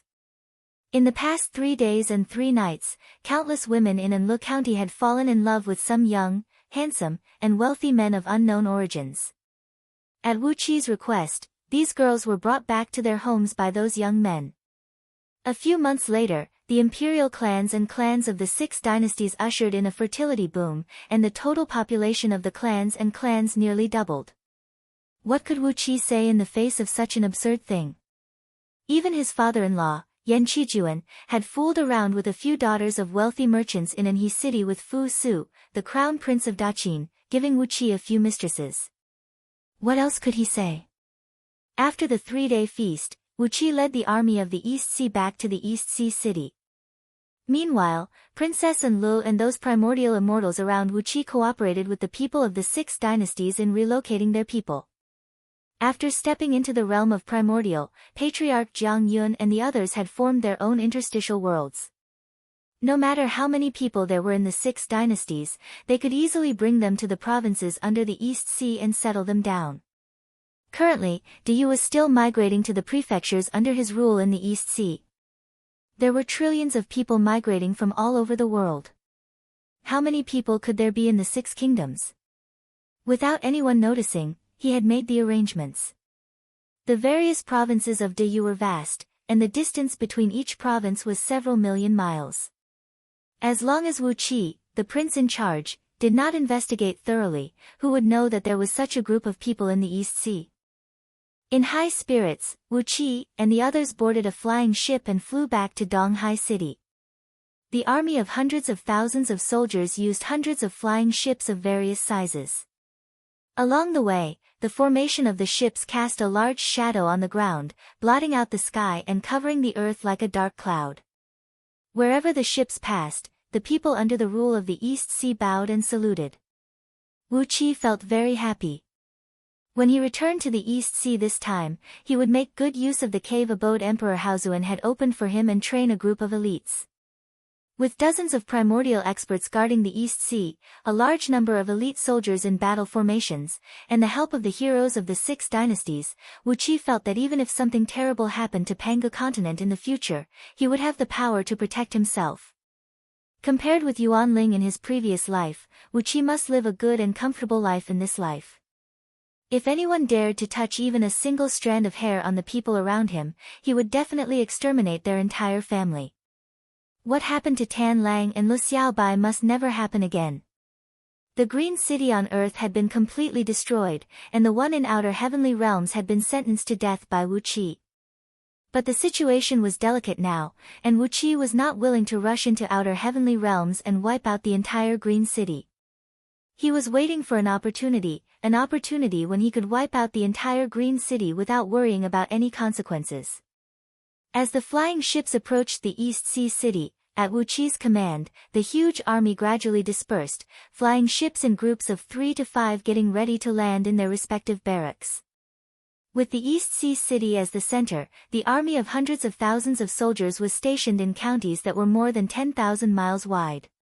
Outside each county city was a corresponding barracks, and the locations of these barracks were the nodes of a formation. The flying ship Wu Qi and the others took slowly flew over the East Sea City. Then, Wu Qi was surprised to find that in the square in front of his mansion, the king of East Sea, a luxurious chariot was blocking the entrance to his mansion. Thousands of heavenly soldiers and heavenly generals in golden armor were lined up in front of the gate, and in front of the formation, a dozen naked men were being whipped. With his keen eyes, Wu Qi glanced in that direction, and his face turned as dark as the sky before a summer thunderstorm. 19 pillars, shining with a golden light and made of neither gold nor iron, stood in front of the king of East Sea's mansion. Huang Liang and the other 19 generals were glued to the pillars, their necks, wrists, waists, and ankles tightly fastened to the pillars by 6 golden rings, unable to move at all. Their clothes were stripped off, and in front of each of them were 2 tall and strong golden-armored heavenly generals, holding dragon-hide whips and lashing them fiercely. Obviously, the whips were enchanted with immortal magic. Huang Liang and his 18 deputies were all peak-level second Pangu heaven cultivators, and their fleshly bodies were incomparably strong, many times stronger than diamonds. But, the whips easily tore their skin and flesh apart, and each lash left deep wounds on their bodies. Huang Liang and the others widened their eyes in pain and roared at the top of their lungs, but they could not make a single sound.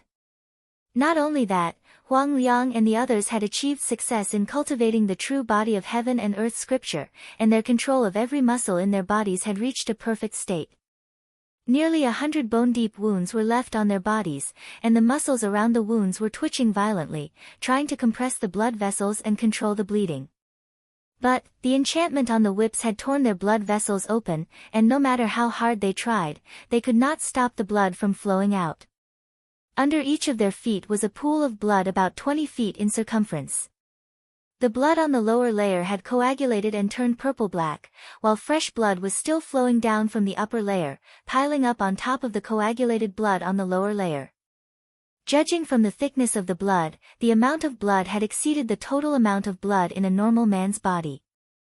Fortunately, Huang Liang and the others had strong fleshly bodies, which allowed them to keep extracting Pangu's sacred energy to produce fresh blood to replenish the consumption. Otherwise, they would have died from excessive blood loss. However, the cultivation technique of the human race was very different from that of the Immortals and the Buddhist League.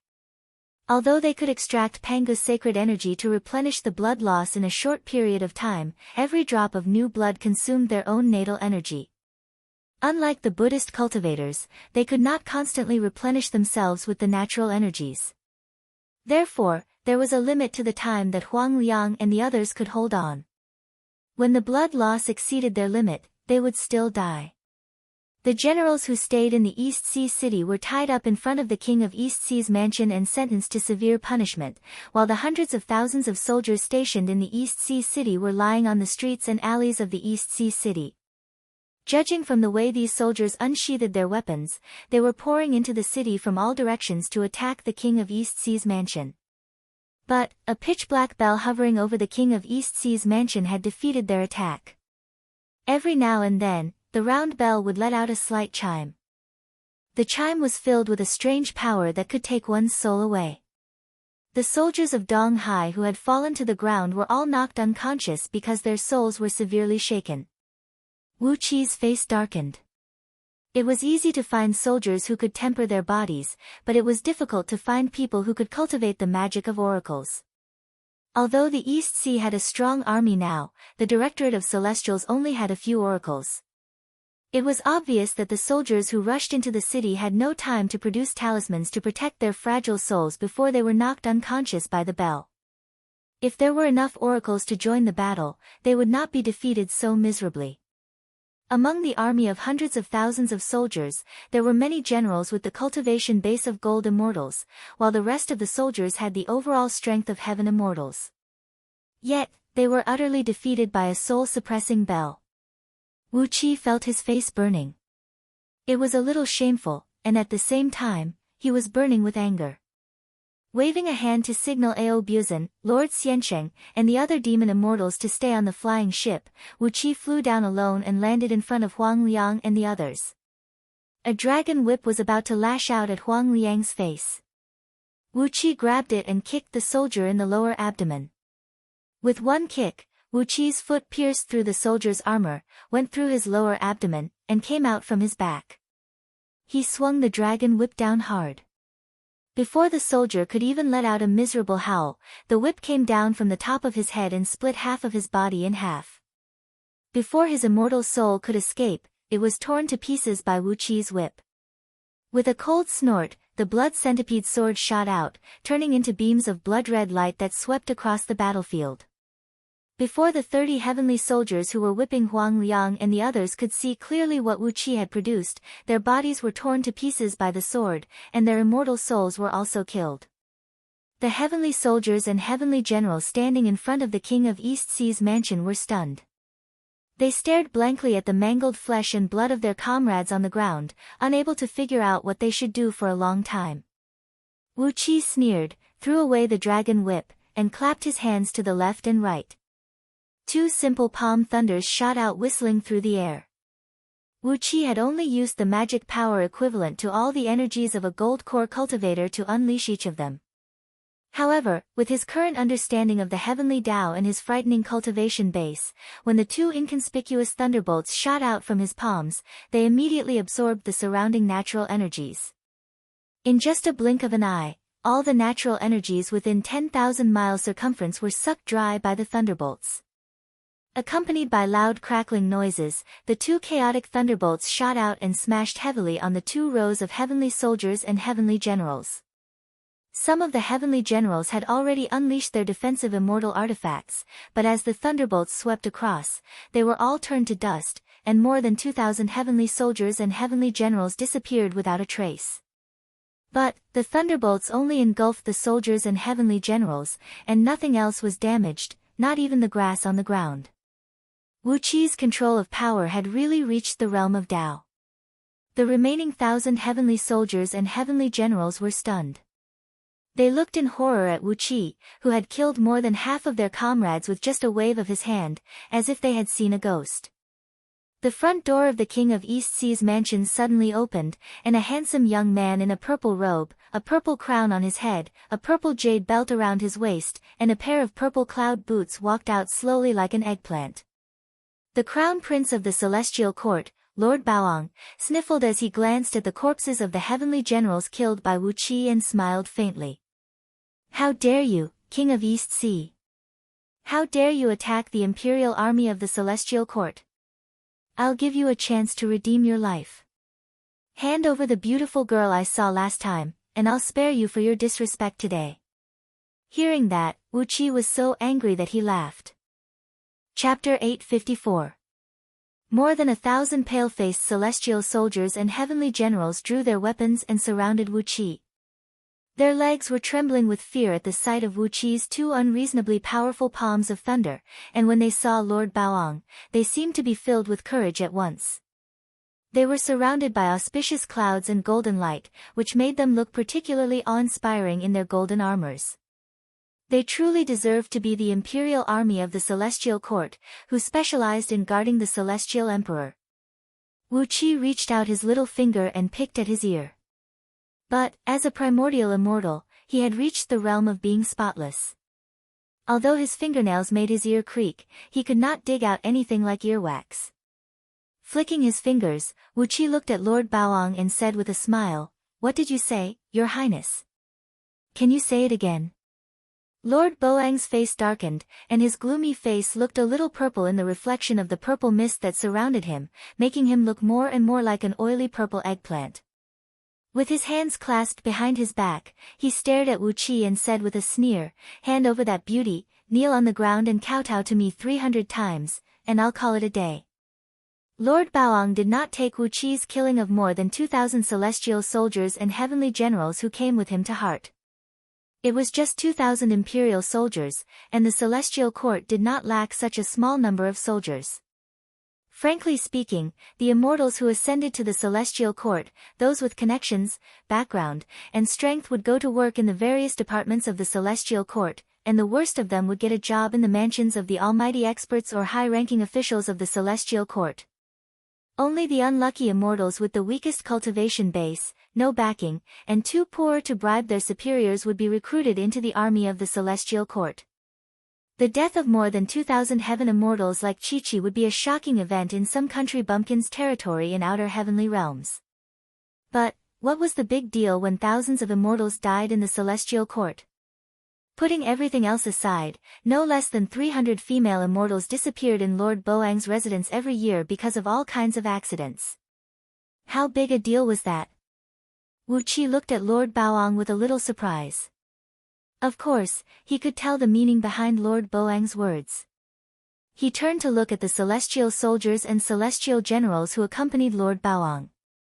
Those celestial generals were not so bad, as they were able to rise to the rank of generals in the imperial army of the celestial court, so they had something to rely on. However, the heavenly soldiers had ugly expressions on their faces. Some of them had even put down their swords and sabers and were no longer pointing at Wu Qi. Wu Qi could not help but sigh in his heart. Why did these heavenly soldiers have to suffer? He had worked so hard to become a heaven immortal, but when he ascended to the celestial court, he would be ordered around as cannon fodder. He might as well be an itinerant immortal in outer heavenly realms. Shaking his head, Wu Qi sneered, "What did the crown prince say? Can you say it again?" Lord Baoang's face turned even more unsightly. He snorted coldly and said word by word, "Then listen up, King of East Sea. Bring me that beauty next to you, and I'm going to pamper her in your residence today. When I do that, you'll have to kneel outside the door and wait on me. Do you understand?" Wu Qi was burning with anger, but when his anger reached its peak, he appeared to be very calm. He smiled gently at Lord Baoang, then turned to point at Huang Liang, who was tied to a stake and could not move. "May I ask, Your Highness, what did my subordinates do to offend you and make you order me to torture them like this?" Arching his brows, Lord Baoang said indifferently, "Do I need an excuse to punish a few ants? King of East Sea, don't try to stall for time. Bring me the beauty as soon as possible, and I'll spare you the death penalty. Otherwise, don't blame me for being ruthless when all the living beings in your East Sea are wiped out." Wu Qi turned to look at Lord Baoang. Suddenly, he burst out laughing, crossed his arms over his chest, and said with a cold snort, "It seems that Your Highness has forgotten one thing. This is the East Sea, my territory.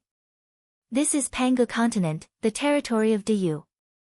What right do you, the crown prince of the celestial court, have to tell me what to do here? You want me to offer you my wife?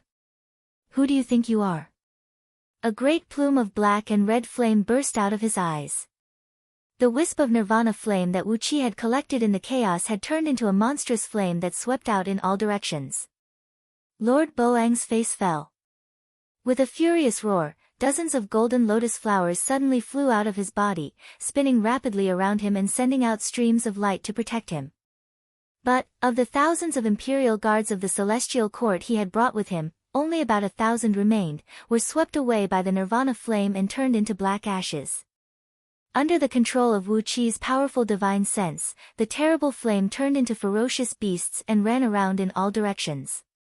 Lord Boang's chariot, the dragons that pulled it, and Chi-Chi, the Pegasus that the heavenly soldiers and generals rode, were all burned to ashes by the flame. With a point of his finger, the blood centipede sword transformed into dozens of very fine red lines and flew out, hacking the golden stakes behind Huang Liang and the other generals of the East Sea into pieces. These golden stakes were of good quality, and even with the fierce killing intent of the blood centipede sword as an innate spirit artifact, it took it a few slashes to break them. When Huang Liang and the others regained their freedom, they immediately fell to their knees and apologized to Wu Qi. "Your Highness, we've been disgraced." With a wave of Wu Qi's hand, Huang Liang and the others were rolled up by a gentle force, and they were clad in battle robes and armors. "You've been disgraced this time," said Wu Qi lightly. "You'll get it back next time."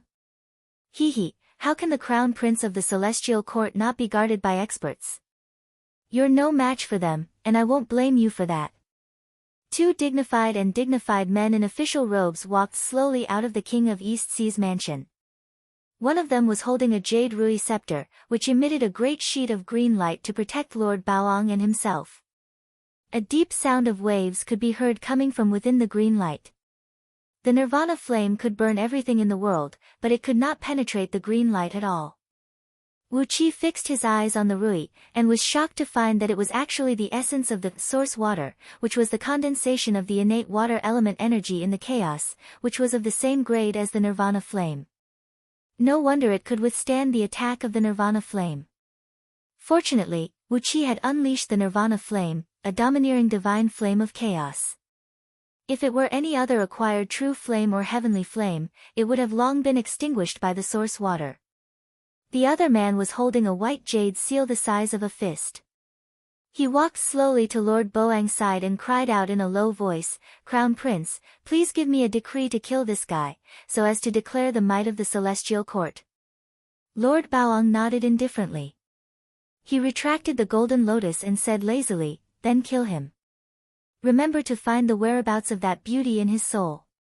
Cheonghua Palace has been empty for months, and I'm waiting for that beauty to fill it up." The man with the white jade seal smiled. He raised the seal and was about to smash it down at Wu Qi.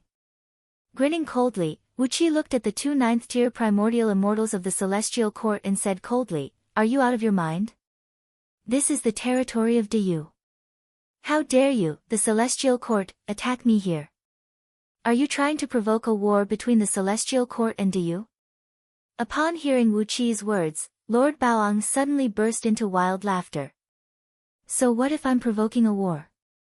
It's just a couple of years, and Diyu." While Lord Baoang was running his mouth, the celestial court official coughed softly, and Lord Baoang immediately shut his mouth. He cleared his throat awkwardly, then turned to the celestial court official and said with a smile, "Just kill everyone in the city." Who would be able to leak this information? The two celestial court officials exchanged a glance. The one with the jade seal smiled, raised the seal, and shouted at Wu Qi, King of East Sea. Wu Qi gave the celestial court official a look. Without saying a word, he produced the heaven-pacifying sword and slashed at the celestial court official. Wu Qi was laughing in his heart. "Do you think I have to answer just because you call me? I've read this kind of plot too many times in fairy tales. When you call me, I answer, and the seal will have some changes waiting for me. Do you really think I'm so stupid that I have to answer just because you call me?" The celestial court official had called out to Wu Qi calmly, but Wu Qi ignored him and slashed at him with the sword.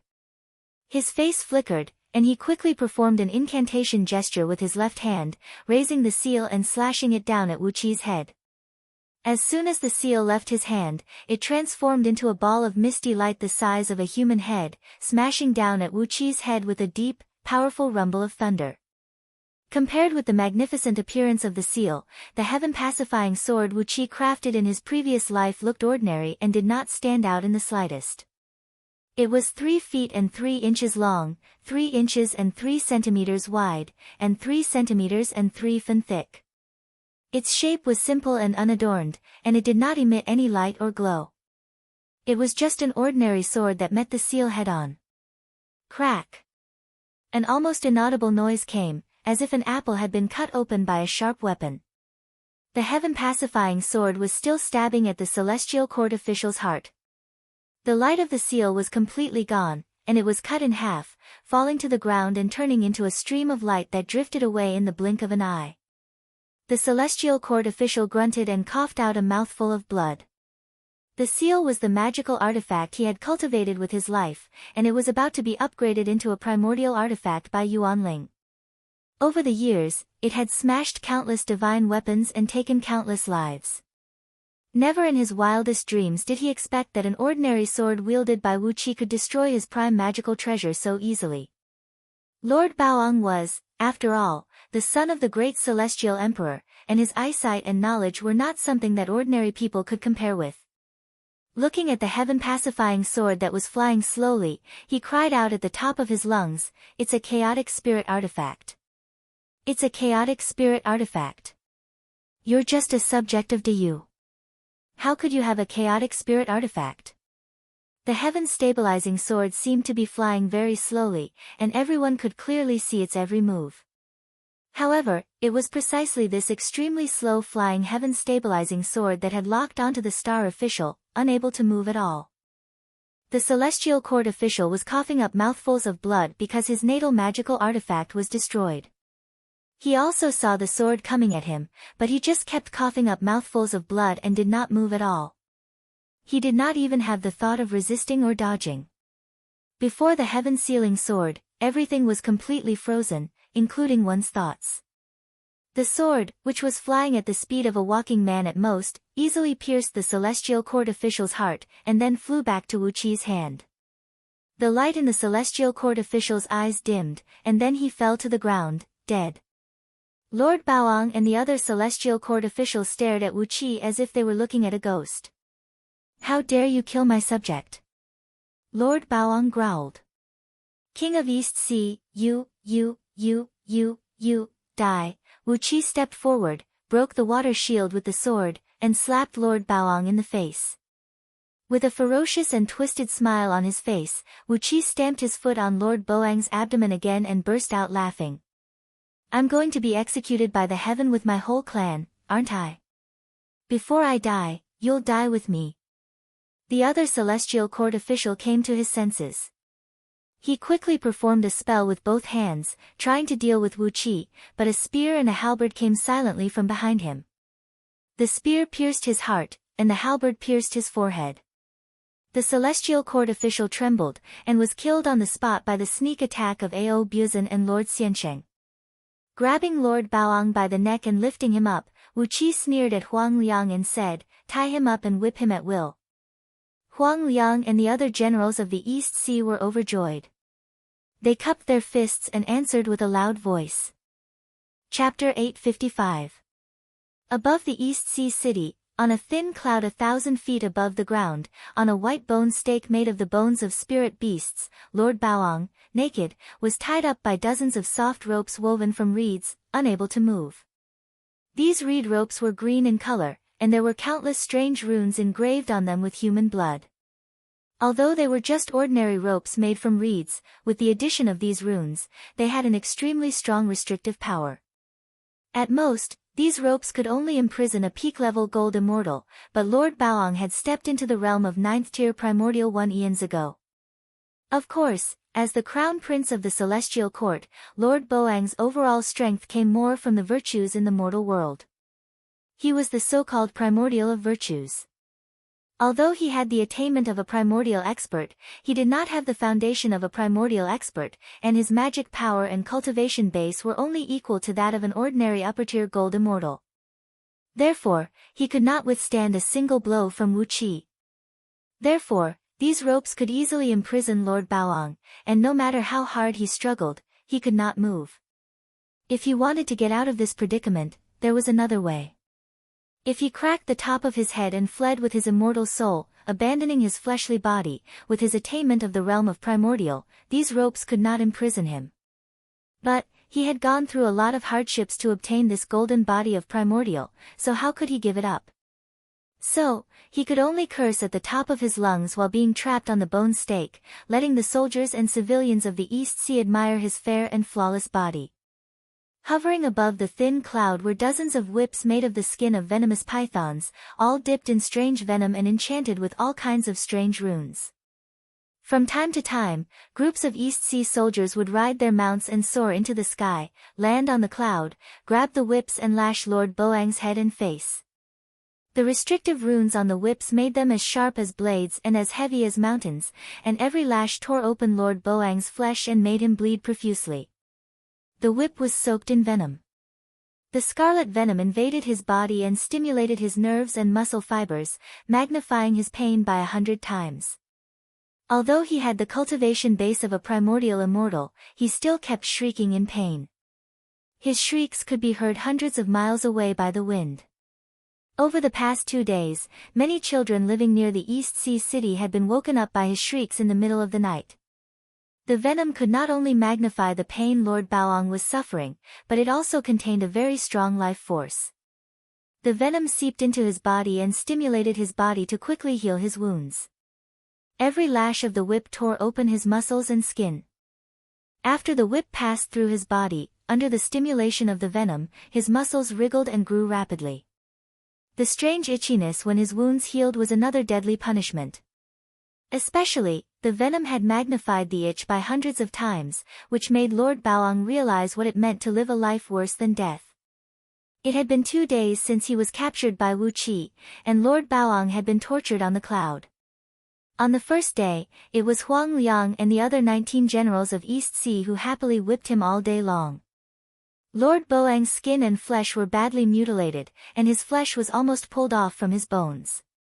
Had it not been for the powerful life force of the scarlet venom, Lord Baoang would have long been turned into a skeleton. The next day, it was time for the generals and soldiers of East Sea to take turns to enjoy the pleasure of beating the Crown Prince of the Celestial Court. The Crown Prince of the Celestial Court was a figure who stood at the pinnacle of the universe. How could the generals and soldiers of East Sea, who had been brainwashed by Wu Qi and were loyal to him, let go of the chance to beat him at will? A huge wooden box was placed under the cloud, with a few civil officials of East Sea sitting lazily beside it. When they saw the generals and soldiers of East Sea passing by, they shouted, "Beat the Crown Prince! Whip the Crown Prince!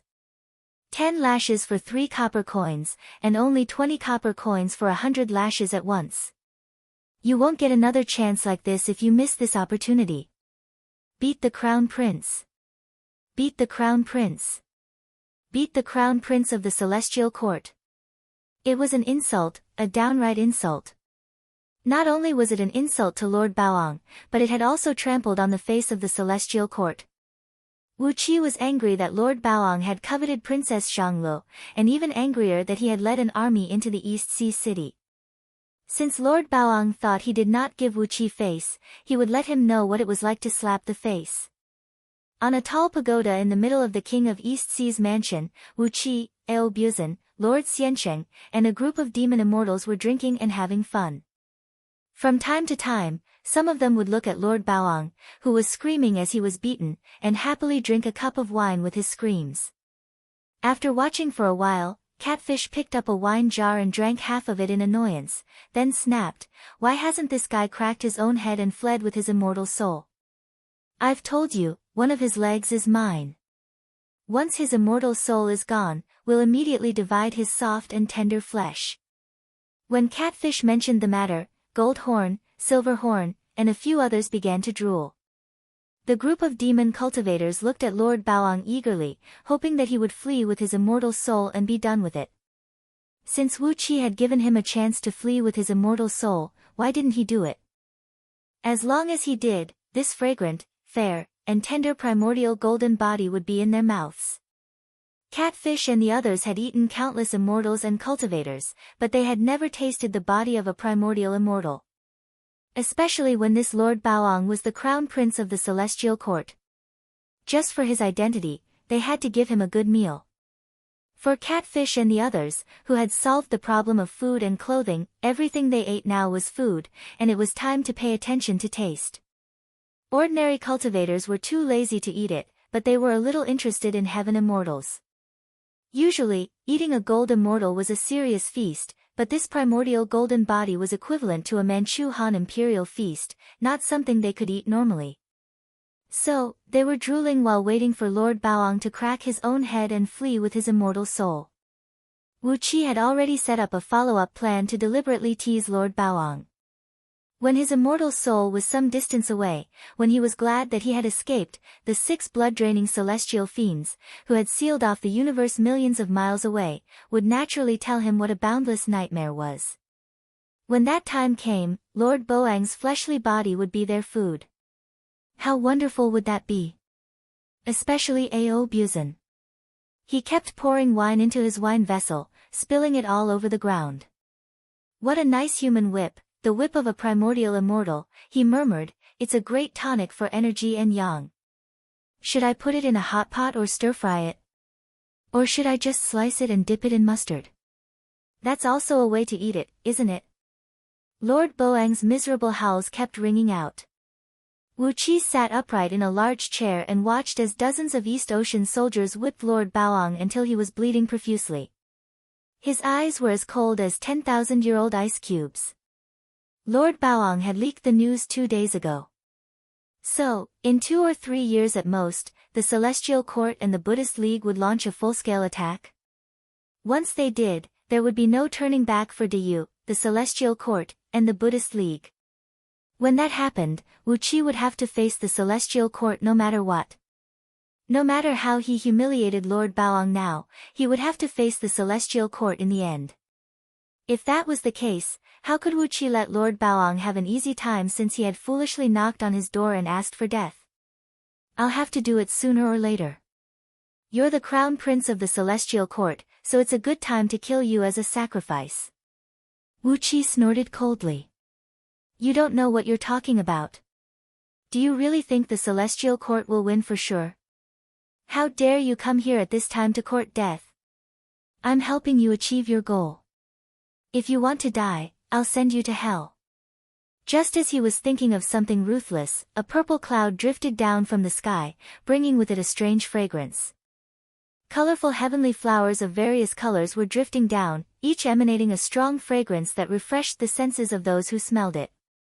A celestial lord, clad in a long robe that was as light as flowing water and holding a purple scroll in his hand, was slowly descending toward the East Ocean City with a solemn expression. Behind the celestial lord's purple cloud, 100 square cloud platforms also slowly descended, each with 1,000,000 heavenly soldiers and generals standing solemnly.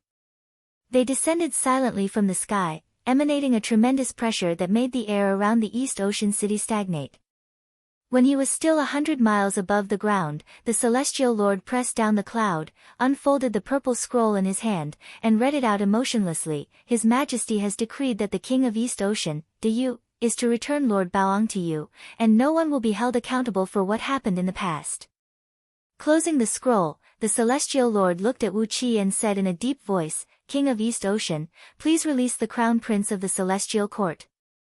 Wu Qi rose to his feet slowly and flew slowly to the Celestial Lord.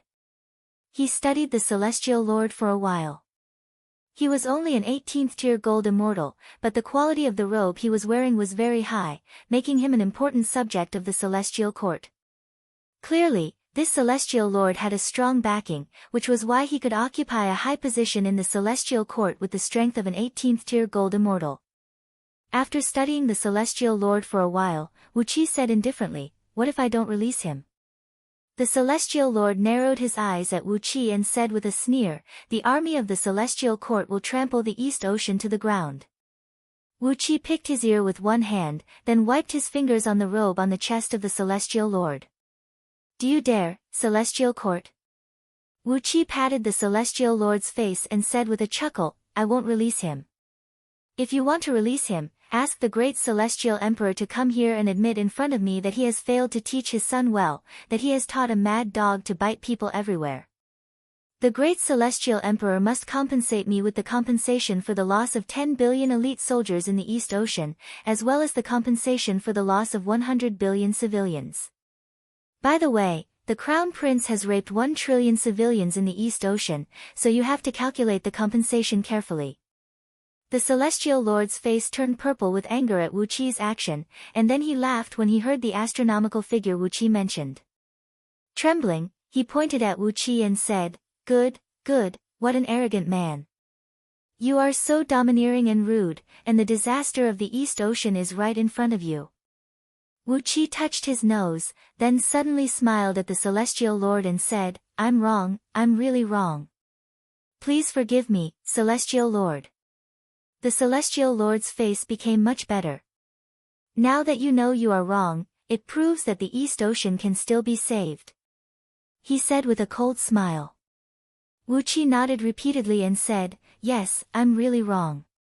The Crown Prince did not rape 1 trillion civilians in the East Ocean, but he took the sows raised by the people of the East Ocean and..." The celestial lord's face turned blue with anger. With a roar, he interrupted Wu Qi, pointed at Wu Qi, and cursed, "What an arrogant man. You are out of your mind. The East Ocean will be destroyed here today. You. Wu Qi snorted coldly and swung the blood centipede sword, cutting off the celestial lord's arms and legs, then kicking him away. With blood centipede sword in hand, Wu Qi pointed at the heavenly soldiers and generals on the cloud platforms in the sky and snapped, "Go back and tell your heaven and earth that the East Ocean is here. Do you really dare to invade the territory of the East Ocean?" A heavenly general, clad in purple armor and riding a black qilin, walked slowly out of the ranks. The heavenly general, who looked to be in his 50s, gave Wu Qi a deep look and said indifferently, "Arrogant man, the disaster of the East Ocean is right in front of you." He fixed his eyes on Lord Baoang, who was tied up and thrashed, then raised his right hand and waved it. The heavenly soldiers and generals on the cloud platforms shouted in unison, and the clouds quickly flew up into the sky and left. Wu Qi's face turned gloomy. Chapter 856. Lord Baoang could not care less about his identity as the crown prince of the celestial court. He cried and begged Princess Xianglu, begging for his own death. But, how could a man who had offended Princess Xianglu die so easily? Lord Baoang, who had become more like a monster than a human, was locked in an iron cage and hung in front of the city gate. Next to him was a yellow silk cloth with the words "Lord Baoang, the Crown Prince of the Celestial Court," written on it, allowing the soldiers and civilians to see it. Every 3 to 5 days, someone would go and cut off one of Lord Baoang's arms and legs, then remove 3 to 5 parts of him. Then, someone would heal him with immortal pills and mystic arts, and the severed arms and legs would regrow. The severed arms and legs would not rot for a while, so Chi-Chi piled them up under the iron cage where Lord Baoang was imprisoned. Magic power, fleshly body, and divine soul. Lord Baoang was being tortured in the East Sea, but the Celestial Court never made a move again. On the basis of heaven refining grand magic, Wu Qi had fused the advantages of Panga's sacred energy and innate dragon energy, and tempered his fleshly body with Yuanling's clear energy, Panga's sacred energy, and innate dragon energy at the same time. The strength of his new fleshly body could no longer be judged by the current standard in the world of immortal cultivators, and was beyond common sense. A wisp of innate thieving aura plundered everything, and heaven refining grand magic had forged it all into one. The enormous chaotic energy in Wu Qi's body had also been tempered, and the already extremely pure chaotic energy was refined by the freakish heaven refining grand magic.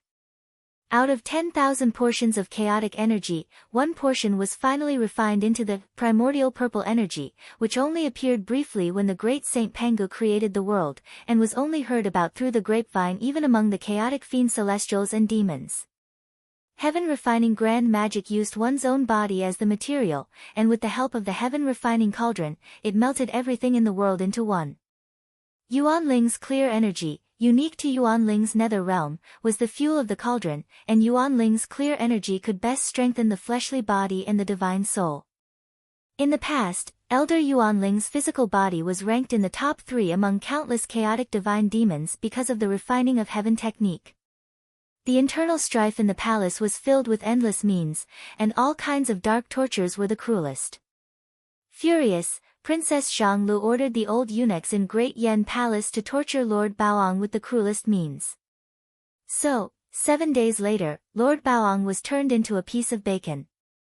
His cultivation base was completely destroyed, his immortal soul was sealed in his fleshly body by Princess Zhanglu with the 7 orifices soul-subduing nail, and he was forced to drink a powerful life-prolonging pill so that he could not die. Lord Baoang howled hoarsely as he was subjected to all kinds of punishments invented by tyrants such as Xia Jia and Shang Zhou. After 7 days and 7 nights of howling, he was turned into a living piece of bacon. After cultivating so many strange techniques, although Wu Qi had used his chaos spiritual energy to remove the impure spiritual energy from his body, these techniques had still left a trace of mark in his body, making his body no longer pure. However, heaven refining grand magic was a technique that could refine one's body to the purest state. But when she saw Lord Baoang tied up naked in midair and tortured by Wu Qi, and heard that he had that unspeakable thought about her, Princess Zhanglu exploded on the spot. The feast of a primordial immortal that Ao Buzan and the other demon immortals had been planning for a long time could not be enjoyed, and Lord Baoang was tortured by Princess Zhanglu with the methods of the palace. During the first 300 years of secluded meditation, Wu Qi did nothing but train all his flesh, blood, and energy. He only sought to forge himself with perfection, but he never dreamed that when he refined all his blood essence and spiritual energy into one, including the enormous amount of spiritual energy provided by all the energy veins in his interstitial world and all the spiritual energy he had absorbed in the past 300 years, he finally turned into a wisp of extremely pure and indestructible primordial purple qi. Even with the support of endless energy and the countless divine trees in Yuan Ling's nether realm, Wu Qi's cultivation base did not progress as fast as the shadowy figure said. That was because Wu Qi had used heaven-refining grand magic to refine all his techniques from scratch. The flow of time 2,000 times faster was the limit of what Wu Qi could achieve with his current magic power. Although his cultivation base was already equivalent to the realm of Tao breaking, the accumulation of his magic power had not kept up in time, so the flow of time in Dark Yin Celestial Tower was still the same.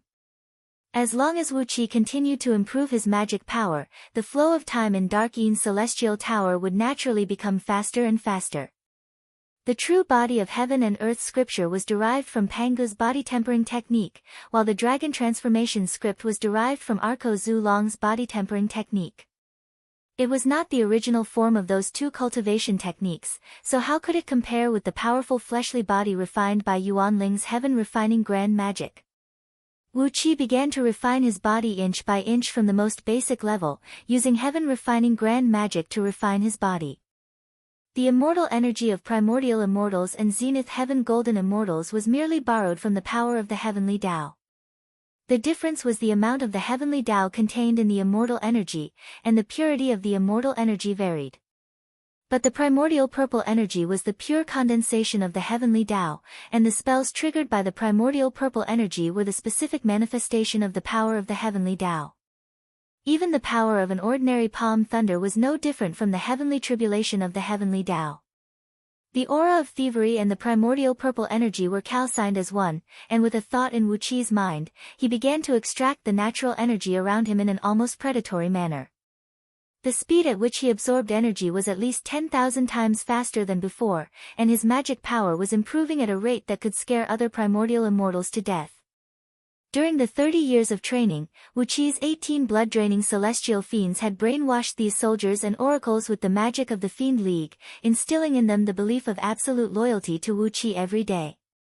No matter where these soldiers and oracles were from, whether they were natives of Pangu continent or the descendants of the 6 dynasties, when they came into this spirit cave, there was only one thing engraved in the depths of their souls, absolute loyalty to Wu Qi, and they would die for Wu Qi at any time. This time, the crazy training in the East Sea was different from the last time in Yuxiong Plain. With dozens of primordial immortals under Wu Qi's command to help train these soldiers, and with the help of countless innate divine trees in Yuan Ling's nether realm, the cultivation base of these soldiers and oracles was 100 times faster than when they were in Yuxiong Plain. After 300 years of cultivation in the spirit cave, Wu Qi's magic power had broken through to the 7th-tier primordial immortal realm, and the flow of time in Dark Yin Celestial Tower had increased by 4,000 times. 500 years later, he would become a 6th-tier primordial immortal, and the flow of time would increase by 1,000 times again.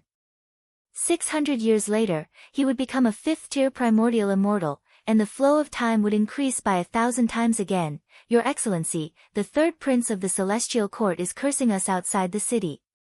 The huge spirit cave was densely packed with countless military camps. Deafening battle cries could be heard all day long, and the sounds of priests chanting spells and practicing magic could be heard everywhere. The cultivation techniques of the human race were the fastest to master. Basically, every 30 years, a new batch of oracles and soldiers would be replaced, because their cultivation bases had reached a certain level. The reason why Yuan Ling could make a name for himself in the chaotic world with his alchemy and artifact refinement was that the strength of his divine soul could rank in the top 3 among all the chaotic fiend gods. Only a divine soul that was extremely powerful and could be controlled to the finest detail could perfectly control the temperature of the furnace and produce supreme-grade spirit pills and artifacts. Without primordial violet energy, one could still fuse with the Tao one day if he had enough fortune and opportunity. But with primordial violet energy, it was like having a special pass. As long as one's cultivation base improved gradually, one could naturally reach the realm of Tao fusing without encountering any bottlenecks. Everyone was wholeheartedly cultivating, hoping to make a breakthrough, and naturally, Wu Qi was the same. His clones were busy everywhere, while his true form was cultivating in seclusion in the heart of the spirit cave, right under the pyramid. It was also the place where the energy in the spirit cave was the densest, and it was almost compressed into an energy crystal. There was another term for primordial violet energy among the chaotic fiend gods, the foundation of Tao fusing. Wu Qi and Princess Zhang soon forgot about Lord Baoang, an arrogant man, and devoted themselves to improving the overall strength of the East Sea. Hundreds of millions of carefully selected soldiers and millions of oracles were secretly sent to the spirit cave under the King of East Sea's mansion, and Wu Qi used Dark Yin's celestial tower to accelerate the flow of time to help everyone improve their strength. If he had not had to temper his fleshly body and divine soul while improving his magic power and cultivation base, he might have been able to reach the realm of Tao breaking in just a few decades, and possess the cultivation base of a 6th-tier Tao breaking expert. The emperors and ministers of the 6 dynasties had also entered the spirit cave to cultivate, and from time to time, Wu Qi manifested a clone with his divine soul to teach them the essence of the Great Path. Under Wu Qi's deliberate cultivation, the progress of the emperors and ministers of the 6 dynasties was even faster. Coupled with the various spirit liquids provided by the various innate divine trees in Yuan Ling's nether realm, the speed of cultivation of Yan Dan, Ying Zheng, and the others was much faster than that of Patriarch Jiang Yun and the others. These ordinary soldiers and oracles did not have the fortune to enjoy the pills concocted from the innate divine trees in Yuan Ling's nether realm. Not to mention them, even Wu Qi dared not to take them now. But, by taking a drop or two of the liquid from these divine trees and diluting it with the clear water in a pool, the water in the pool would have all kinds of incredible effects. It could either temper one's fleshly body or strengthen one's soul. All in all, it had great benefits, and provided a great help to the army and the oracles of the East Sea. At the foot of the pyramid, the heaven-refining cauldron was burning with a purple flame. Wu Qi sat cross-legged in it, allowing the purple flame to temper him, treating himself like a piece of metal and refining him crazily. Starting with the most basic art of qi refining, he slowly tempered himself with the heaven-refining grand magic. At the same time, he kept refining Yuan Ling's energy and the countless spirit liquids collected from the divine trees into his body. And so, Wu Qi slowly tempered himself in the cauldron, improving his overall strength at a steady pace.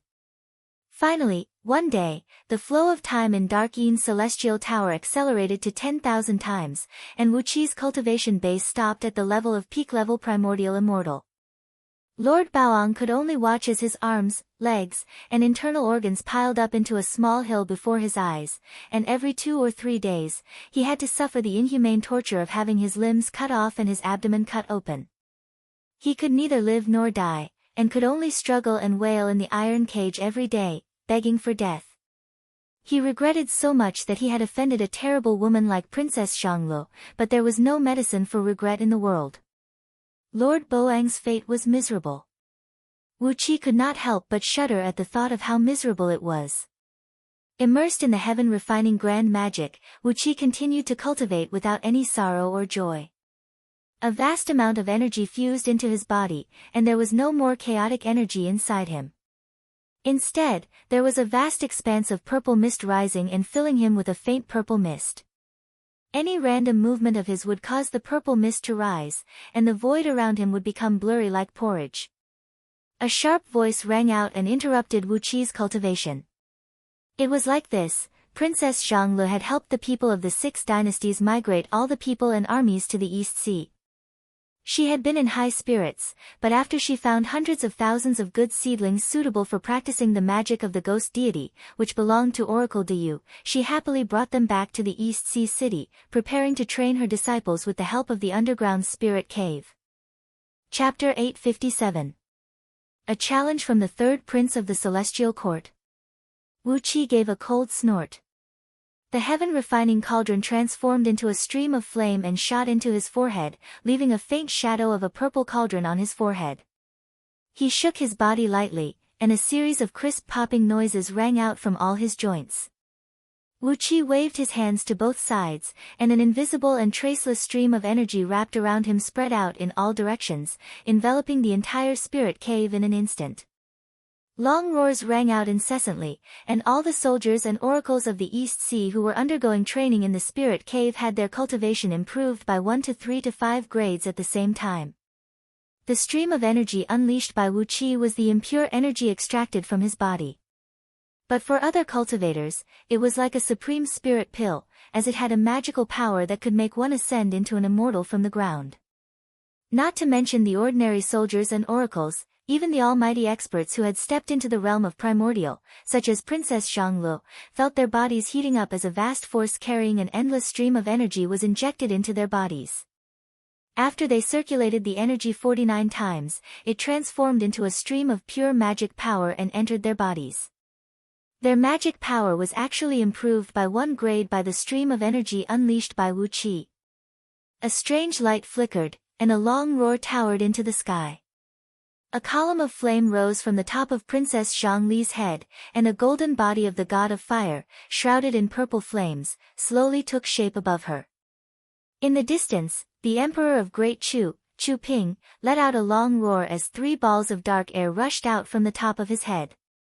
3 statues of deities, who looked exactly the same as Chu Ping, but dressed in a very simple and unadorned robe, slowly took shape amidst the 3 balls of dark air. They were the god of mountain, the god of rain, and the god of water. Chu Ping cultivated the divine magic of the natural branch of the divine Tao of Yin ghosts, and the 3 deities he formed were the gods of mountains and rivers, possessing the magical power to control mountains, rain, and rivers. With the 3 golden bodies of deities accompanying him, as long as Chu Ping stepped into a place with mountains, rain, and water, he would be able to use the force of nature to kill his enemies, and he would not have to worry about exhausting his magic power. The emperors and courtiers of the other 6 states had also benefited greatly. They let out long roars of joy and bowed to Wu Qi from afar. Through the bow, the emperors and courtiers of the 6 states saw Wu Qi at the same time, and they could not help but be shocked. Wu Qi was shrouded in purple mist, and with every move he made, the void around him had become so blurry that he could no longer be seen clearly. Every movement he made was so natural, as if this was how a human should do it. Every single strand of his hair that danced in the air had an absolutely beautiful charm that made people unable to extricate themselves from it. The emperors and courtiers of the 6 states, who were just bowing to express their gratitude, were stunned. Regardless of their status and age, everyone cupped their fists and bowed to Wu Qi solemnly again. What they respected was not Wu Qi, but the charm that Wu Qi displayed, the Tao. They were honoring the heavenly Tao, not Wu Qi himself. Wu Qi clapped his hands gently, and the 18 blood-draining celestial fiends turned into blood shadows and flew into the top of his head. Over the years, he had been cultivating hard in the heaven-refining cauldron, and the blood-draining celestial fiends had not let go of their cultivation bases. Although these clones were not as strong as his true form, they had all reached the level of 6th-tier primordial immortals. If they were released, they would be able to occupy a territory in the 9 heavens. Some reckless juniors have come to the East Sea looking for trouble. I'll go and have a look. Everyone, please continue your cultivation. It's not a big deal. Wu Qi chuckled and cupped his fist at the crowd, then drifted lightly toward the exit of the spirit cave, leaving a trail of afterimages behind him. Since fusing with the wisdom of Yuan Ling's previous life, Wu Qi's character had not changed much. But when he talked about someone, he would always address them as juniors. After all, Wu Qi was not very old himself, and coupled with the time he had spent cultivating heart in Dark Yin Celestial Tower, he was not even 10,000 years old, which made him a real junior. But if his previous life was taken into account, his seniority was higher than Wu Qi. Yuan Ling was in existence of the same generation as Pangu. Whether it was the Celestial Court, the Buddhist League, the Human Emperor of Diyu, or even the Sacred Emperor, Xianyuan, none of them dared to compare seniority with Wu Qi. As he sensed the wonderful feeling of emptiness and yet fullness in his body, Wu Qi laughed and drifted out of the spirit cave. He flew straight out of the mansion and landed lightly on the south gate where Lord Baoang was hanging. Although thousands of years had passed in the spirit cave, only 5 months had passed in the outside world. Near the south gate of East Sea City, hundreds of arms, legs, and colorful internal organs were piled up on the 2 sections of the wall close to the gate. These parts were all cut from Lord Baoang's body over the past few months, and Chi-Chi had piled them up at the foot of the wall. They looked horrible. For the past 2 months, the people of East Sea City had rarely walked through the south gate. Huang Liang and the other generals of East Sea City were standing on the wall with a large group of soldiers. When they saw Wu Qi arrive, Huang Liang breathed a sigh of relief.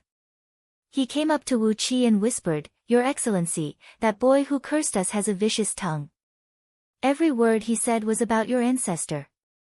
I dare not tell you the truth." With a snort, Wu Qi clasped his hands behind his back and looked coldly at the small army a few miles outside the city. 300 heavenly soldiers and heavenly generals in silver armors were surrounding a handsome young man who rode on a 5-colored elk, clad in a 5-colored brocade robe and a series of Qilin armor. The young man looked to be only 14 or 15 years old, and he was holding a pair of 12-section purple-gold sword breakers in his hands. When he swung them, they would send out dazzling beams of light. They were 2 supreme-grade gold immortal artifacts. Wu Qi was shocked when he glanced at the sword breakers with his chaotic divine eyes. With his identity as the 3rd prince of the Celestial Court, it was only right for him to have 2 supreme-grade gold immortal artifacts. If he did not, he would look shabby. But, the person who crafted these 2 sword breakers was not an ordinary person. There were only 12 simple talismans on each of the 12 sword breakers, each of which had the power to move mountains and drain seas, as well as the ability to pluck stars from the sky. Once these 2 sword breakers were unleashed, any ordinary immortal would be killed instantly. At this moment, the 3rd prince of the Celestial Court pointed the sword breaker at the top of the city wall and snapped, "You shameless villain!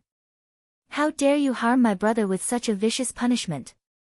Put my brother down at once, or I'll turn all your people into ashes with one swing of my sword breaker." He paused for a moment, then suddenly cursed, "And that treacherous king of East Sea of yours. He is really a lowly son of pigs and dogs. How dare he take away my brother's lover and humiliate him like this? Ask the king of East Sea to come out and face his death." Wu Qi twitched his mouth. Although the 3rd prince was the 3rd prince of the Celestial Court, his cultivation base was only at the level of a 2nd-tier heaven immortal. However, there were a few experts among the heavenly soldiers and generals behind him, and the strongest among them was an 8th-tier primordial immortal who cultivated both Buddhism and Taoism. Judging from the faint aura emanating from him, if Wu Qi did not practice the heaven-refining grand magic, Wu Qi would not be his match if they were at the same realm and cultivation base.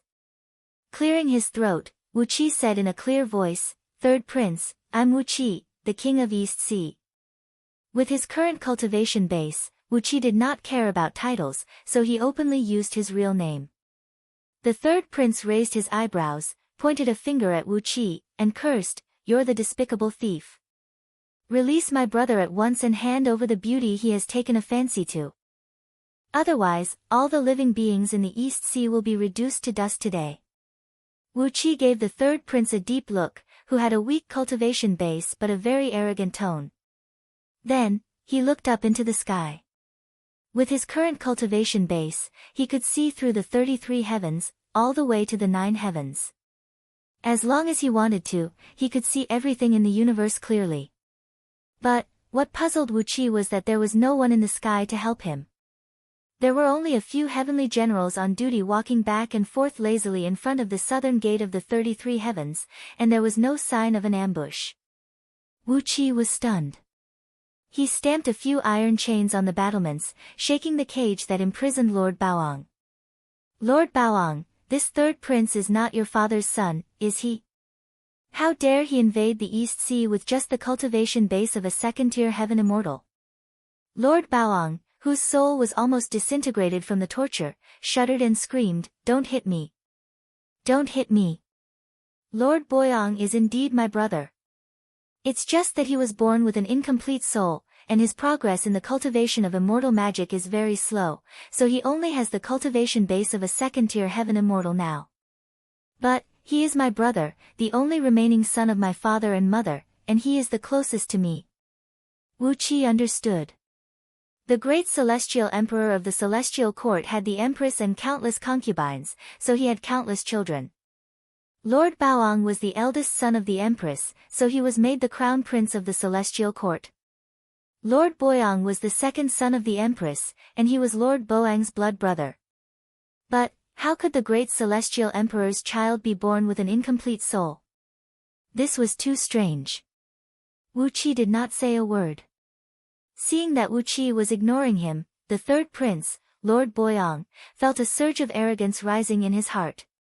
He clamped his legs and sat down on the 5-colored elk, then snapped, "You reckless bastard! Die!" The elk turned into a beam of light and rushed to the top of the city wall, while Lord Boyang raised the purple gold sword breaker and smashed it down at Wu Qi's head. As soon as the sword breaker moved, the void above Wu Qi's head collapsed with a boom, and the time and space were torn to pieces. An invisible force came at him, trying to imprison Wu Qi's body. It was a very strong force, and if caught by it, even those primordial immortals with a slightly weaker foundation would suffer a great loss, not to mention ordinary gold immortals. The expert who crafted this pair of sword breakers was truly an incredible expert. With the standard of a gold immortal artifact, he was able to unleash a power that was not weaker than a 9th-grade primordial artifact. It was indeed the means of a grandmaster. But, for Wu Qi, this attack was not enough. He did not even bother to strike. Wu Qi looked up at the 2 sword breakers that were falling down from above. Lord Boyang's hands shook, and his wrists were broken at the same time. The sword breakers spun and flew up into the sky, only to be driven away by Wu Qi's glare. Lord Boyang shrieked as he leaped onto a white cloud and fled into the distance. Wu Qi snorted coldly and pointed out a finger. A wisp of primal purple energy, which attracted the thunderbolts of heaven and earth, turned into a thunderbolt as thick as a water tank and struck down at Lord Boyang. With the cultivation base of a mere second-tier heaven immortal, Wu Qi's thunderbolt had triggered the laws of heaven and earth, and its power was comparable to the heavenly tribulation of a 9th-tier primordial immortal. How could Lord Boyang withstand such a powerful thunderbolt? At that very moment, the 8th-tier primordial immortal who had been hiding behind Lord Boyang sprung up, curled his body into a ball and threw a punch at the thunderbolt. As he punched, he sneered and scolded, "How dare the king of East Sea! How dare you!" Before his voice could fade away, a loud rumble rang out as the thunderbolt struck the heavenly immortal. Countless electric bolts shot out in all directions. The heavenly immortal howled miserably as half of his body was smashed to pieces by the thunderbolt. He barely managed to grab Lord Boyang, who was pale with fright, and fled into the sky in a panic, not even bothering with the 300 soldiers behind him. Looking at the fleeing heavenly immortal, Wu Qi smiled, flicked his sleeve, and turned to leave. He did not bother to chase after him. Chapter 858. The reason why Wu Qi imprisoned Lord Baoang instead of killing him was to avoid excessively provoking the celestial court. Even if Lord Baoang was humiliated, as long as he was alive, the celestial court would not do anything too drastic. When their final plan was about to be launched, the celestial court would not go to war for an inexplicable crown prince who had stirred up trouble because of his lust for a woman, unless Wu Qi killed him. For the same reason, Wu Qi had driven Lord Baoang away instead of killing him. What was the point of killing a second-tier heaven immortal? It was nothing more than to provoke the celestial court into attacking the East Sea. Moreover, the mighty third crown prince of the celestial court was born with an incomplete soul, which caused his cultivation to be too slow. What kind of excuse was that? Only heaven knew what kind of unspeakable grudges this third crown prince had hidden behind him, and perhaps there was some almighty expert standing behind him. Wu Qi did not want to provoke too many people rashly. In short, he decided to let Lord Baoang suffer a little first. As long as the celestial court did not do anything, Wu Qi would never do anything. Wu Qi returned to the underground spirit cave and continued to practice heaven-refining grand magic, stabilize his foundation, and improve his cultivation base. With the wisdom of his previous life and the various supreme scriptures he had obtained in this life, Wu Qi had fused them with heaven-refining grand magic. He felt that his Tao heart was clear, and he had taken a big step forward compared to what he had obtained in his previous life. During this session of cultivation, Wu Qi brought Princess Zhanglu along with him. He was not in a hurry to improve his magic power and cultivation base, and instead, he focused all his attention on improving Princess Zhangli's body. The primordial Tao of divinity was mysterious and extremely powerful, and it could often kill people without them noticing. It was an extremely rare help. Even though Wu Qi was made of iron, how many nails could he hit? He needed an assistant who was strong enough. Therefore, Princess Zhanglu also entered the heaven-refining cauldron and trained day and night with Wu Qi. Apart from Wu Qi and Princess Zhanglu, who were trying their best to improve their cultivation base, Patriarch Jiang Yun had also started studying the pill technique taught by Wu Qi. Together with his 2 wives and his best friends, Immortal Qing Xian and his 2 brothers, he led over 10,000 disciples of the Underhand sect, who were very talented in alchemy, and began to concoct all kinds of pills in large quantities. In any case, there were countless ordinary medicinal herbs planted in the spirit cave, enough for these disciples to practice. In Yuan Ling's nether realm, there were all kinds of extremely precious innate divine trees, which could allow immortals with profound cultivation bases like Patriarch Jiang Yun and the other immortals to concoct excellent primordial immortal pills. Supremacy 3 Flame had inherited Wu Qi's artifact scripture, and as he was an expert in using flames, he was able to craft all kinds of magical items with ease. Together with over 10,000 disciples of the Underhand sect and several tens of thousands of craftsmen from the East Sea, he forged all kinds of magical items for the immortals, demon cultivators, ordinary soldiers, and oracles of the East Sea according to the artifact crafting technique Wu Qi had studied in his previous life. With Yuan Ling's attainment in the Tao of artifact crafting, he could easily improve the power of the magical items by a large margin with just some ordinary techniques. Under Supremacy 3 Flame's painstaking study and spirit of striving for perfection, the equipment in the East Sea was much better than the standard equipment in Deyu and the Celestial Court. In order to prepare for the coming chaos, all the people in the East Sea were mobilized. Mineral veins were dug in secret, and countless ores, energy stones, and immortal stones were sent into the forging rooms in the spirit cave. In this spirit cave, where time flowed 10,000 times faster, tens of thousands of craftsmen worked day and night to forge all kinds of weapons of war, followed by hundreds of thousands of craftsmen, and then millions of craftsmen. Every once in a while, a group of immortals and soldiers would leave the spirit cave, hurrying to various places in the East Sea to supervise the construction and expansion of cities and passes. Especially at the various important checkpoints, there were even military towns of astonishing scale built. These military towns were connected with teleportation formations. In order to prevent the teleportation formations from being isolated by someone with a void sealing spell, several dozens of backup teleportation formations were set up outside the towns, so that the reinforcements could be mobilized at any time. Batches of newly recruited soldiers kept being sent into the spirit cave, and batches of soldiers who had been brainwashed and were extremely loyal to Wu Qi kept walking out of the spirit cave. Even the weakest of these soldiers had a cultivation base equivalent to an 18th tier heaven immortal who specialized in body tempering. On top of that, their numbers were huge, and once they were gathered together, they would be a mighty army that could shake the world. However, these soldiers had all been secretly sent to various military camps, cities, and towns in the East Sea. Unless it was absolutely necessary, no one knew how many soldiers had been cultivated in the East Sea. Now, hundreds of billions of people had moved into the territories of the 30 provinces of the East Sea. According to the ratio of 100 people to 1 soldier, Wuqi could build an army of 1 billion soldiers in a short time. This was also the most helpless thing for the Celestial Court and the Buddhist League to deal with Diyu. No power dared to fight a war of attrition with Diyu for a long time, and any power that dared to fight a war of attrition with Diyu, including the ancient gods, had been swept into the garbage heap of history, never to rise again.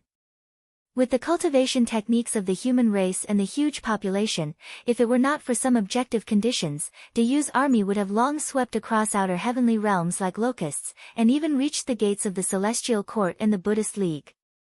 As the East Sea accumulated its strength bit by bit, all kinds of armaments, such as flying ships, crossbows, arrows, sabers, spears, swords, halberds, armors, shields, and many others, had been piled up like mountains in their warehouses.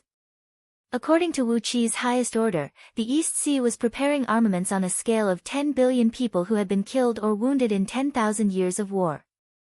Meanwhile, Liang Zhu was constantly transferring all kinds of armaments to the East Sea. As long as Wuqi sent an official document to Liang Zhu, all the large armaments, talismans, and bone talismans he applied for would never be deducted. Meanwhile, the East Sea City, the heart of the East Sea, had been turned into a deadly city under MOD's design. It measured 1,000 miles in both width and length, and was surrounded by 36 city walls. The ground of the vast city was built with gold essences of 5 elements, and had the ability to hover in the air like Mo City. It was also equipped with countless mechanisms and powerful restrictive spells, including powerful formations such as the Cosmic Star Formation and the Fiend-Slaying Sword Formation. MOD used all his ingenious ideas in the study of mechanisms on the construction of the East Sea City. In order to help MOD expand the city, Wuqi even covered the entire East Sea City with Dark Yin Celestial Tower at the cost of his blood essence, forcibly speeding up the flow of time in some parts of the East Sea City. When the East Sea City was finally expanded after 1,300 years, Wuqi scanned the new East Sea City with his divine will and cursed under his breath, "Damn it!" He was too lazy to express any opinion on this deadly city. Although many of the powerful machines in the city were made by him, Wuqi really had no opinion on this freakish city. No one below the level of primordial immortal could get close to it, and it had the power to instantly kill any immortals, and bodhisattvas below the peak level of gold immortal realm within 1,000 miles. This was the new East Sea City. Just as the East Sea City was preparing for a contingency, some bad signs finally began to appear. First, in a few 9th-grade provinces far to the east of Diyu, some refugees had raided the government offices and captured the few county cities in those provinces. Then, those refugees who came out of nowhere raised the banner of, "The human emperor is immoral," slaughtering the common people, changing the world and reorganizing the human race. When he received the official document sent directly from Liang Zhu, Wuqi cursed reflexively. How could these refugees capture a county city? Even if it was a county city in a 9th-grade province, there were always 30 to 50 soldiers stationed there. Even the soldiers and oracles who had cultivated to the realm of nascent soul were not people that ordinary people could deal with. Especially the refugees. Under Great Yu's strict control, how could there be any more refugees? Putting everything else aside, where did those refugees come from? If it was a natural disaster, the local government in Diyu was very efficient in providing disaster relief. Powerful soldiers were enough to deal with most natural disasters, abundant provisions were enough to settle any number of refugees, and powerful spells could definitely ensure that these refugees would have houses to live in, clothes to wear, and fields to farm in a short period of time. Diyu was a dynasty where it was impossible for refugees to rise. So, why would a county city be captured by refugees? Then, more and more strange things happened. In a province in the northeast of Diyu, a phoenix landed on a hill, threw its head back and cried out, "The new emperor shall rise," 49 times before dying. In a province in the southwest of Diyu, a 9-colored divine dragon descended from the sky, carrying a stone tablet on its back with the words "Diyu shall perish" engraved on it. A few days later, the main rivers of 3,988 large rivers in the west of Dayu burst into floods at the same time, destroying a large number of residential houses and making countless people homeless. Wherever the floods passed, a black turtle stood on top of a mountain, carrying a stone tablet on its back. The golden characters on the tablet shone with a dazzling light, and could be seen clearly by everyone in a radius of millions of miles.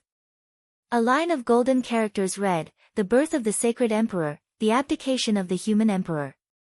About a month later, the barren land at the junction of the three provinces in the southeast suddenly caved in tens of thousands of miles deep. In the huge, dark pit, countless ghosts and monsters were screaming all day long, "Dayu is unruly, harming the people, the birth of the sacred emperor." Their shrill cries drifted in all directions day and night, and the farthest place even reached the border of Zhong province. Before the officials of Dayu could refill the sinkhole, tens of thousands of meteors fell from the sky. When they smashed into the ground, they exploded, and out of each came a strange ape with a white body, a black head, a red tail, and green claws. These monkeys hopped and ran like the wind, wandering all over Panga continent. If they saw the people of Dayu, they would shout, "Do you know? Emperor Haozuan will die in less than 3 months. The birth of the sacred emperor will change the world.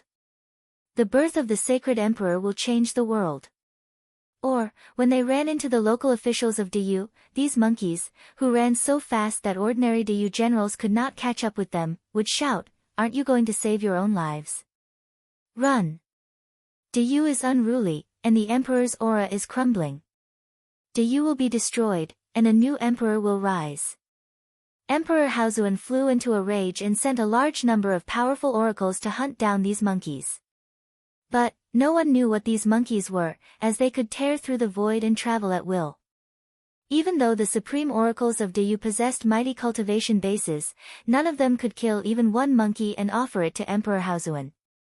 Then, all kinds of ominous signs began to appear all over Panga continent. There were rains of blood, landslides, corpses rising from graves and wounding people, and pregnant women giving birth to all kinds of miraculous babies. In some places, pregnant women gave birth at the same time on the same day. Clad in armors and armed with weapons, the babies hopped out of the door, saying that they were going to Liangzhu to kill the unruly emperor, Emperor Haozuan. For a moment, the people of Dayu were in a state of panic, and the people were in chaos. Right at this precarious moment, another urgent document was delivered into Wu Qi's hand. In outer heavenly realms, immortals began to organize conflicts with the marquises of Dayu. Thousands of marquises had been killed in the conflicts, and their generals and soldiers were either killed or captured. In just a few days, Dayu had lost control of a large area of outer heavenly realms. And this kind of friction was getting more and more intense. Chapter 859. Inside the heaven refining cauldron, Wu Qi and Princess Zhanglu had fused into one, and under Wu Qi's guidance, they were making a breakthrough to the realm of Dao breaking. If Wu Qi were alone, he would have made the breakthrough easily. But to help Princess Zhanglu break through with him, Wu Qi would have to work 100 times harder. Fortunately, Princess Zhanglu cultivated the primordial Dao of divinity, which was different from immortals and Buddhas. There were no bottlenecks in her cultivation, and as long as she had enough talent and energy, she could break through. If it were a female immortal, it would not be so easy for Wu Qi to help her break through the realm of Dao breaking, even if he had to give up all his blood essence. Princess Zhanglu sat cross-legged on Wu Qi's body. Their bodies had turned into a hazy purple mist, and the primordial purple energy was flowing back and forth inside of them. A fiery purple golden divine power had transformed into a huge vortex amidst the primordial purple energy, crazily devouring the natural energy in the surroundings. Almost all the natural energy in the spirit cave had been sucked away by them, and the others could no longer absorb any energy. Even though the pyramid was constantly drawing an enormous amount of natural energy from Liangzhu, it could not support their consumption. In a flurry, Ao Buzan and the others piled up a huge amount of immortal stones they had mined next to the heaven refining cauldron. But, no matter how many supreme-grade immortal stones they piled up, they were all sucked up in just a blink of an eye.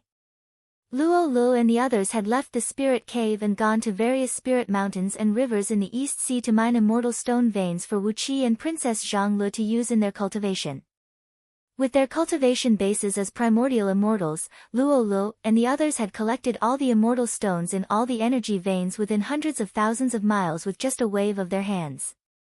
Even though a dozen primordial immortals were desperately collecting immortal stones for Wu Qi, they still felt they could not make ends meet. Fortunately, Wu Qi still had a Yuanling's nether realm inside his body. When the spiritual energy of the outside world could no longer meet their needs, Wu Qi began to extract the original spiritual energy of the spiritual vein in Yuanling's nether realm. Yuanling's fresh air kept rushing into Wu Qi's body, and after his careful transformation, it gradually merged into Princess Zhongli's body. Princess Zhongli did not practice any body cultivation techniques, but under the nourishment of Yuanling's clear qi, her body became more and more flexible and strong. Along with a deep roar, the purple mist surrounding Wu Qi suddenly transformed into 99 Ganoderma-shaped clouds, wheeling ceaselessly around him. A beam of golden light with a slightly dark purple hue slowly emerged from the top of his head, transforming into a wheel of light that looked like the sun behind his head. Princess Zhongli's body trembled.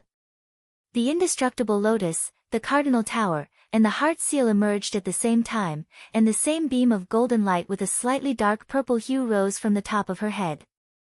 Amidst it, 9 avatars of the ancient gods could be vaguely seen, emanating a suffocating, terrible divine pressure.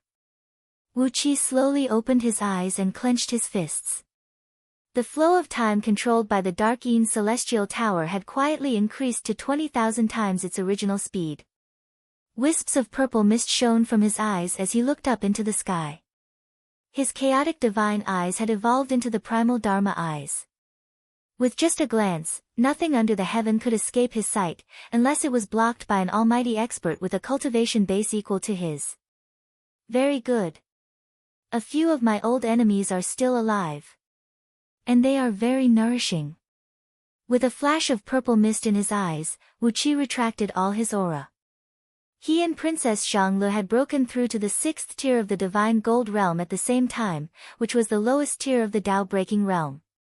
At this level, even if the Great Tribulation of the Heavenly Tao came, they would not be powerless to fight back.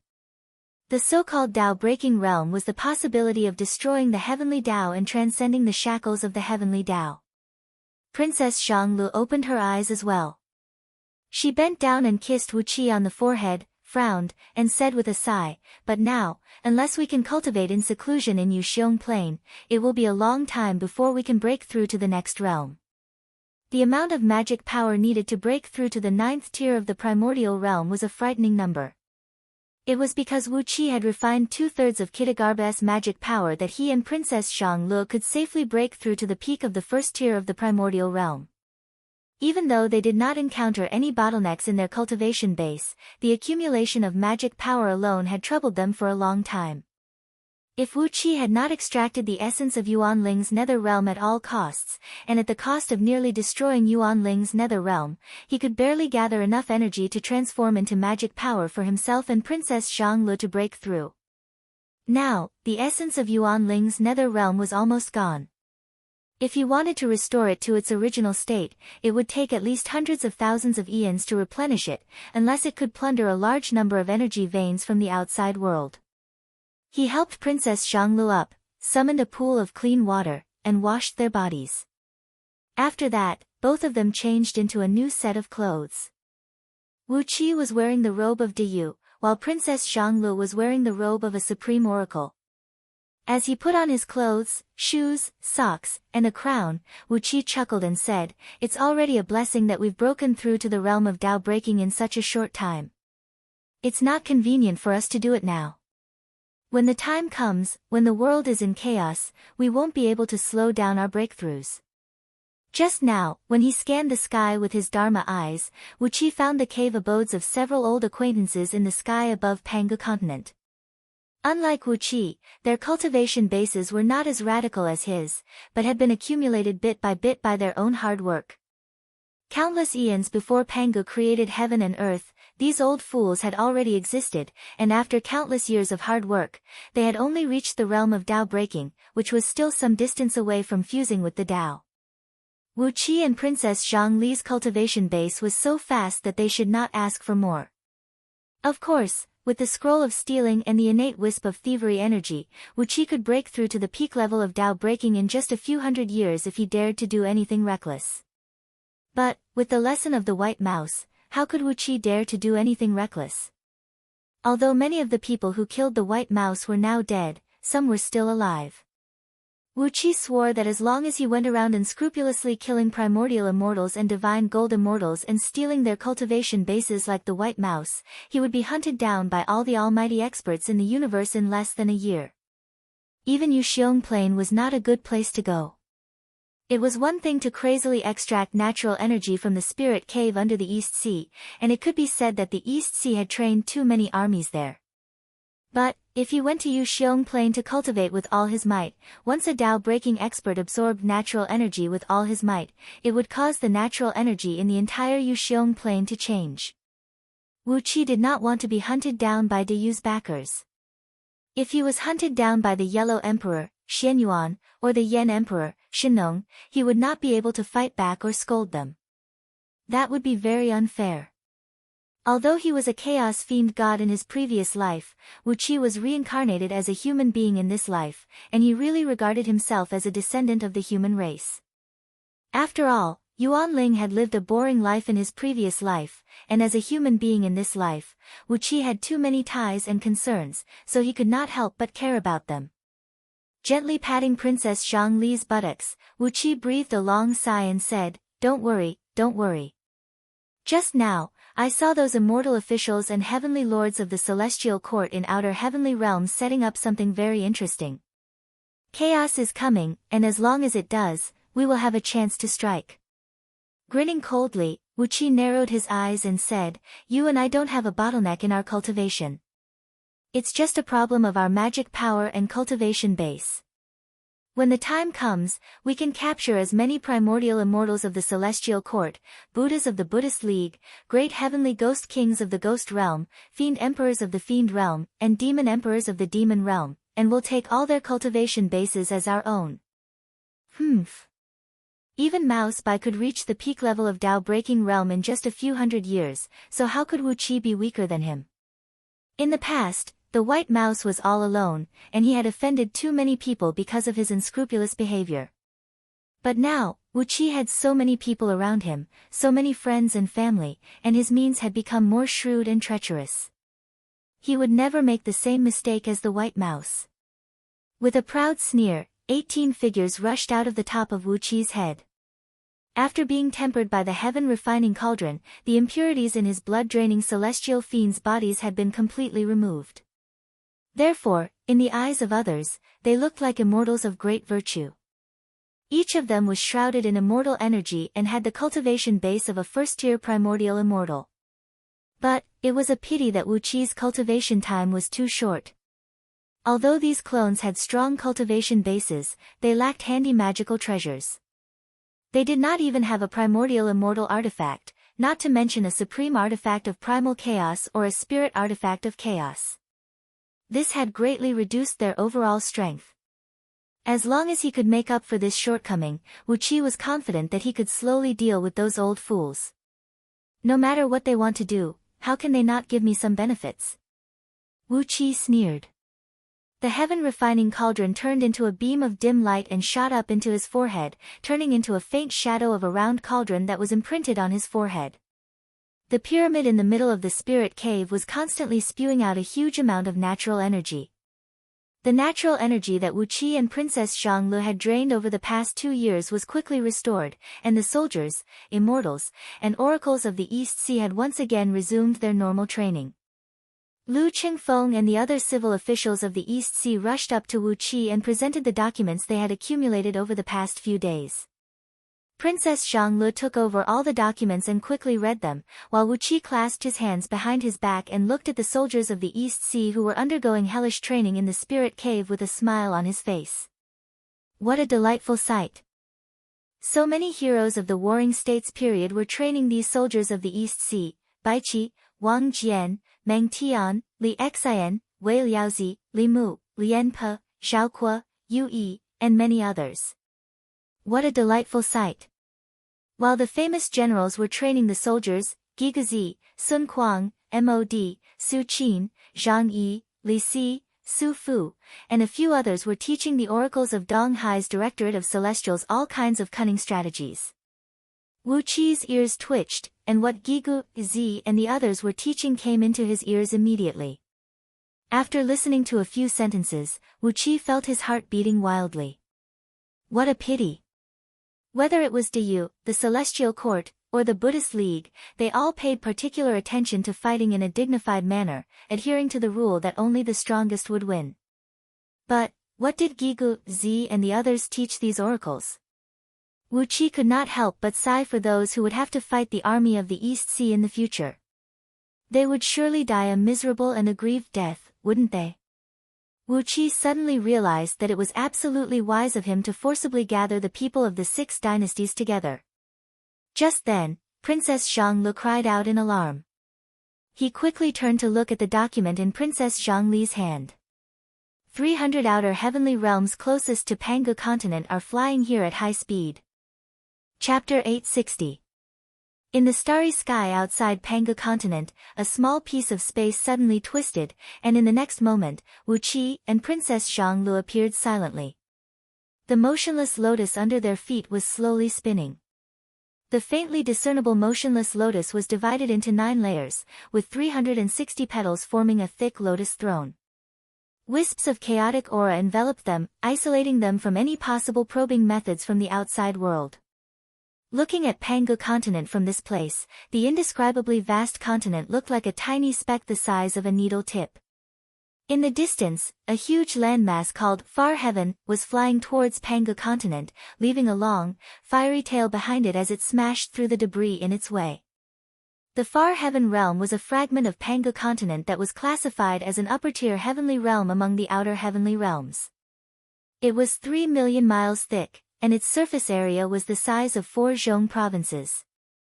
An 18th-tier gold immortal heavenly lord, 36 heaven immortal officials, and thousands of itinerant immortal officials were stationed on it.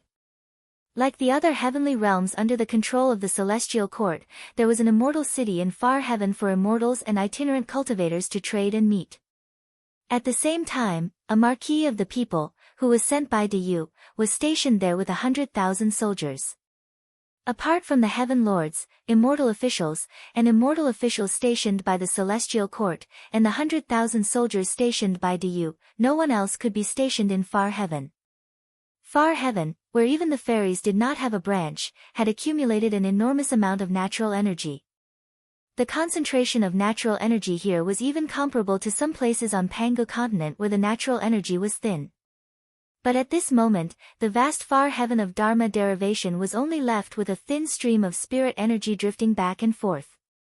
The spirit energy that had been accumulated for countless years had been gathered by some almighty immortal magic and transformed into a huge sun in the void. The sun replaced the original position of highest heaven, and the stars that had been revolving around highest heaven now revolved around the sun. Therefore, the positions of the stars in the universe did not change at all, and there was no possible catastrophic upheaval. 3 months ago, the protector of the Diyu of Far Heaven had a conflict with an itinerant immortal who was passing by, and his head was chopped off by that itinerant immortal. Diyu, a 6 stars Pangu Heaven general, was killed by an itinerant immortal passing by. It was a clumsy excuse, but it was what happened. Diyu's protector of the people was killed, and after that, the soldiers under his command clashed with some loose immortals and cultivators who were passing by. The army of 100,000 was either killed, fled, or disappeared. The army of Diyu, which was originally a deterrent force, collapsed just like that. After Great Yu's army was disintegrated, the Heaven's Heavenly Lord, who presided over Far Heaven, immediately opened up Far Heaven, which had little natural energy left, and tens of thousands of blessed caves on it. Then, he recruited all the immortal sects in the vicinity of Far Heaven, allowing each of them to choose a cave abode and set up a Taoist rite temple. For countless years, only the heavenly lords and immortal officials sent by the Celestial Court could reside in Far Heaven. But now, the sky was filled with immortals and itinerant cultivators. There were 30 gold immortals, 1,000 heaven immortals, and hundreds of thousands of itinerant cultivators below the realm of nascent divinity. In addition to these itinerant immortals and itinerant cultivators who had entered far heaven, there were also mortal kingdoms controlled by immortal sects with countless mortals. Among the immortal sects in outer heavenly realms, even the smallest one could control a planet with thin natural energy. There were more or less mortal kingdoms on each planet, and the people under their rule numbered in the billions. Now, the mortal kingdoms under the control of the immortal sects had also moved into far heaven, and at least half of the people from hundreds of planets of various sizes had moved in. Far heaven was nearly 4 times the size of Zhong province, which was more than enough to feed so many people. With so many immortals and mortals, far heaven was driven away from its original position by the immortals, flying toward Panga continent at a speed close to that of a gold immortal. Along the way, far heaven was still accelerating, speeding toward Panga continent. At this speed, it would take at most half a year to collide with Panga continent. How could they let it collide with Panga continent? Princess Zhonglu frowned. Her nose twitched slightly as she clasped her hands under her sleeves and said with a cold grin, "Are they trying to put far heaven and Panga continent back together? These outer heavenly realms are part of Panga continent, and the fragments of the same origin and nature will surely be absorbed and merged by Panga continent very quickly. These immortals and mortals. Then, these immortals and mortals will be able to set up camp on Panga continent," said Wu Qi with a cold grin. After calculating with his fingers, Wu Qi grinned coldly and said, "Even if great you can kill the people from these immortal sects, it can never touch these mortals. These mortals have been living in outer heavenly realms for generations. They are not Deyu's people, but the people of the celestial court." Princess Zhonglu narrowed her eyes and said, "If they send a large number of immortals and mortals from outer heavenly realms back to Panga continent in this way, not to mention the immortals, but if there are pawns cultivated by the celestial court among those mortals, who are also practicing the cultivation techniques of the human race, they can unite all the mortal kingdoms sent to Panga continent into one or a few powerful human dynasties." Wu Qi sighed and said, "Coupled with the natural and man-made disasters that have befallen Panga continent recently, and those proverbs and rumors, these new human dynasties are the so-called dynasties founded by the reincarnation of the sacred emperor, and human emperor Deyu is a fatuous ruler who should be overthrown. Perhaps the celestial court can strengthen its power again." Princess Zhonglu looked curiously at Wu Qi and asked with a smile, "The most the celestial court can do is to destroy Deyu with the hands of the human race. How can they strengthen their power?" Wu Qi gave a cold grin, then gritted his teeth and said, "Have you forgotten the list of investiture of the gods during the Shang dynasty?" Princess Zhongli's face flickered. Biting her fingernails, she pondered for a moment, then finally nodded slowly and said, "It is indeed a good plan. They will send all the generals and oracles who died in Deyu's war into the list of investiture of the gods. They will become the pawns of the celestial court, and must be controlled by the celestial court. In this way, the celestial court will become stronger and stronger, and Deyu will become weaker and weaker. In the end, the celestial court will replace Deyu and become the master of Panga continent." Wu Qi smiled bitterly and said, "From then on, the mortals will be at the mercy of the immortals, and Panga continent will become their backyard, where they can plunder all the spirit herbs and energy stones. With a continent like Panga continent that can keep growing and expanding, even if the immortals face the apocalypse of heaven and earth in the future, the time will be greatly delayed, and there will be no more primordial immortals falling like rain when they face the apocalypse." Princess Zhonglu did not say a word, and Wu Qi, too, did not say a word for a long time as he watched far heaven fly past him at top speed. The Celestial Court and the Buddhist League had indeed found a good way to control the human race and Panga continent once and for all. In order to achieve this, how much effort had they put in, and how much preparation had they made in advance? Perhaps the battle of investiture of the gods by King Zhou of Shang on earth was just a preview of what would happen on Panga continent today. God knew how many times such exercises had been carried out in the mortal worlds. Everything was for the ultimate control of the human race and Panga continent. However, who was the one who came up with this plan? Was it those old fogies, the great celestial emperor of the celestial court, or the Lord Buddha of the Buddhist League? Based on Wu Qi's understanding of those old fogies, they only wanted their own safety, and they would not interfere in such things. But, without their help, how could the Celestial Court and the Buddhist League dare to do such a thing at the risk of angering the Wahuang clan? Even the front door of the Wahuang clan was blocked by them. The mystery behind this was worth investigating. Moreover, Wu Qi suddenly realized that Du had given the Celestial Court and the Buddhist League too much leverage in the rebellion of Myriad Immortal Alliance. Du had killed too many immortals and itinerant cultivators, and even the sovereign of the Myriad Immortal Alliance, who was an important minister of the Celestial Court. After that, Prabhudaratna Buddha sneaked into Liangzhu and was killed by Du. The primordial immortal of the Celestial Court and the Buddha of the Buddhist League were killed by Du. This excuse was enough for those old fogies, who were shameless in Wu Qi's eyes, to negotiate with the Wahuang clan. Perhaps the result of the negotiation was that the Wahuang clan could no longer speak up for Du this time. In that case, the fact that I've killed 3 primordial immortals of the Celestial Court and 3 Buddhas of the Buddhist League has actually given them a better excuse. Wu Qi slapped himself on the forehead. The crown prince of the Celestial Court was still hanging outside the south gate of the East Sea City. These excuses were more than enough. Princess Zhanglu had also figured out the mystery. She sighed with a little distress and said, "Could it be that the crown prince was thrown out to die?" Wu Qi narrowed his eyes and sneered. Look at Ing Zhang's attitude toward his empress. For those high and mighty emperors, the death of a few wives and sons is nothing. If necessary, I'm afraid that the great celestial emperor doesn't care how many sons he has. Princess Zhanglu fell silent. She looked up at the sky and murmured in a low voice, "Don't provoke us in the East Sea, or else." Humph.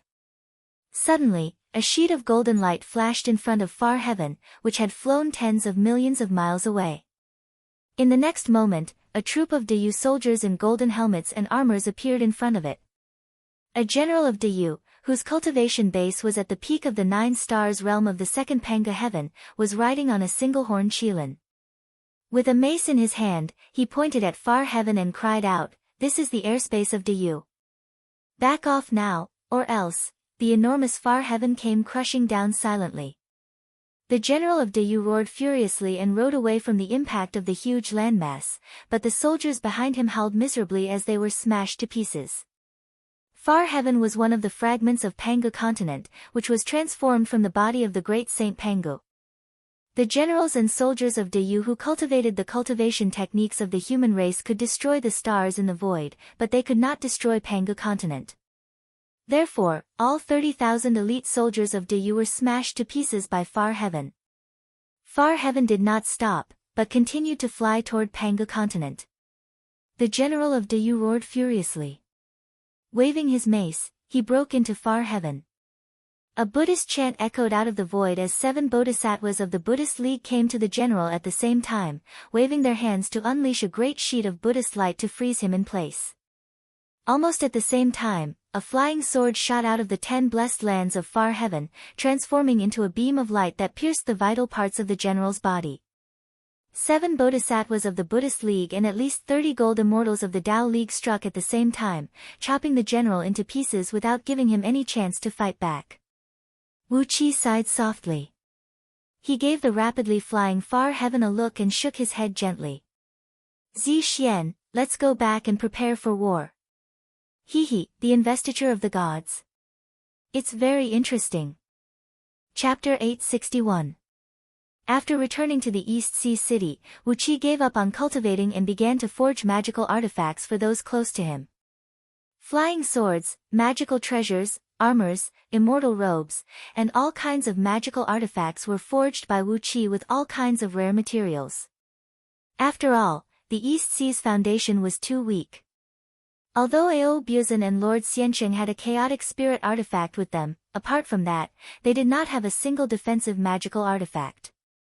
The immortal magic of the immortals and the Dharma of the Buddhist League all had all kinds of unimaginable offensive means. Apart from chaotic spirit artifacts such as the immovable lotus and the fundamental tower, very few primordial immortal artifacts could withstand all kinds of magical attacks. Therefore, In order to survive the future battles, what was needed was not one or two defensive magical artifacts, but a whole set of them.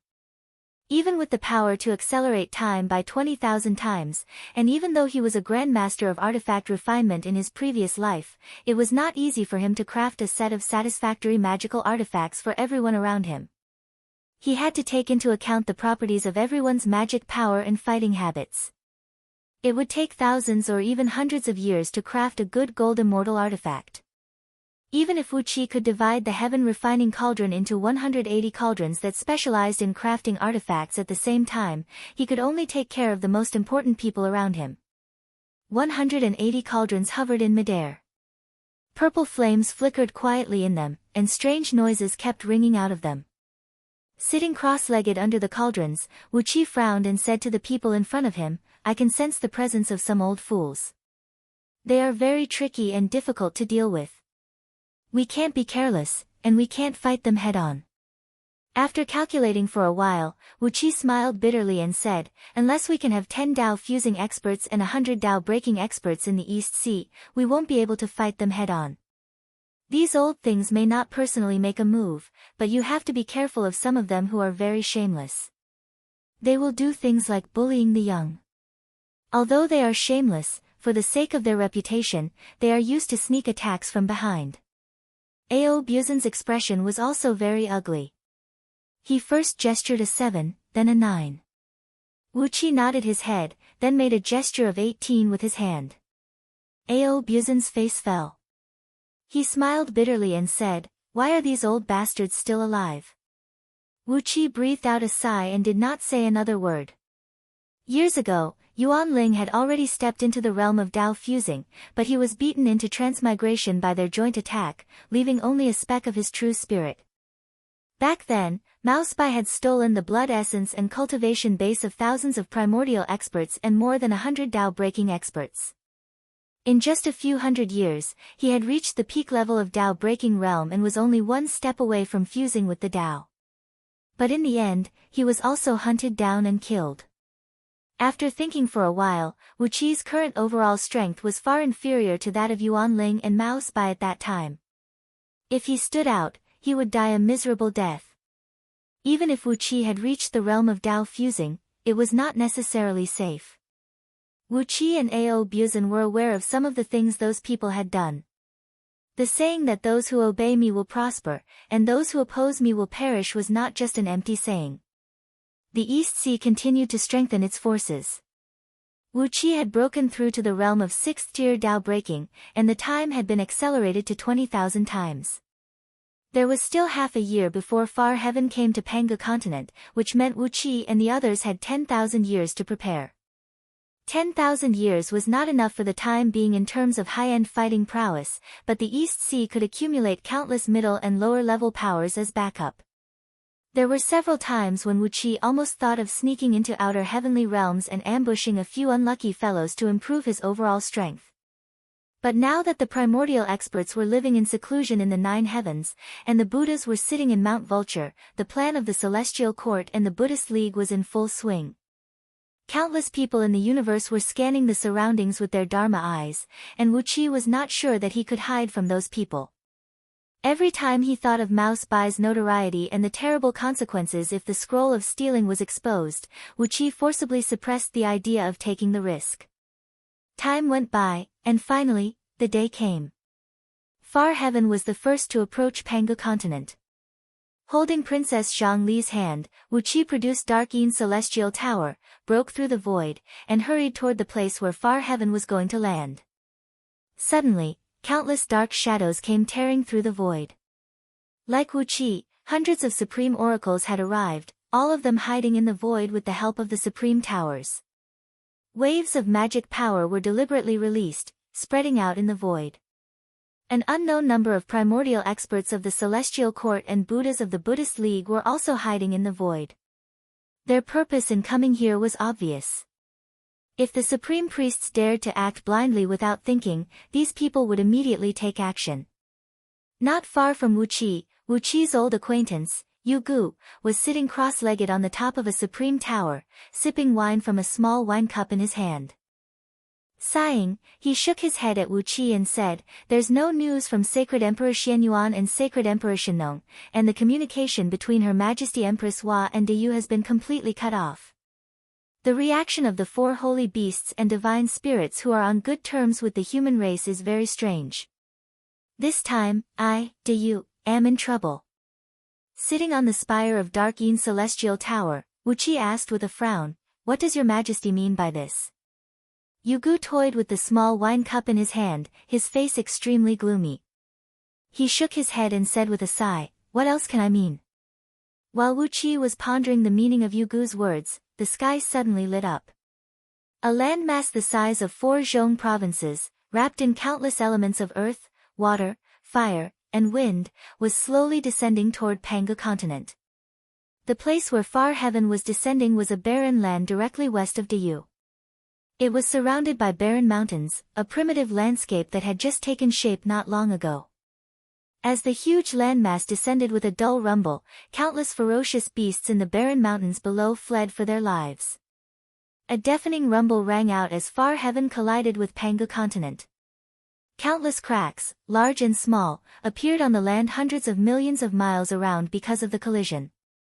The ground trembled violently, and one mountain after another was thrown into the sky by the tremendous force of the impact, then smashed back down again, shaking the ground like the surface of a drum. Earth energy rushed out of the cracks on Panga continent, filling the surrounding void with a grayish hue. The place had become a mess, but for the entire Panga continent, it was like a speck of dust had fallen on a football field. The people in Diyu province, who were a little further away, did not feel any unusual changes at all. As soon as Far Heaven made contact with Panga continent, the crowd could clearly see that it was like a drop of water falling into the ocean. Far Heaven quickly dissolved and fused with Panga continent. It all went smoothly, without any stagnation at all. In just 6 hours, the huge landmass had fused with Panga continent and became inseparable. There was no immortal magic or magic at work. It was Panga continent that had voluntarily absorbed part of its body. When the shaking of the ground subsided a little and the cracks on Panga continent healed, a deafening rumble rang out from under the ground. A column of yellow energy, 10,000 miles in diameter, fell from the sky, and suddenly, the heavenly virtues descended, turning the world purple. An immortal of the celestial court flew out with a purple vase in his hand. As he hovered in midair, the vase emitted a bright light and absorbed all the yellow energy. Wu Qi and Yu Gu looked at each other, speechless. Like the supreme oracles around them, they quickly began to calculate with their fingers. As soon as they did, cold sweat broke out on their foreheads. These outer heavenly realms were all parts of Panga continent that had been shattered by the previous apocalypses. Because of that, the once complete continent was no longer complete, giving off a feeling that the heavenly Tao was incomplete.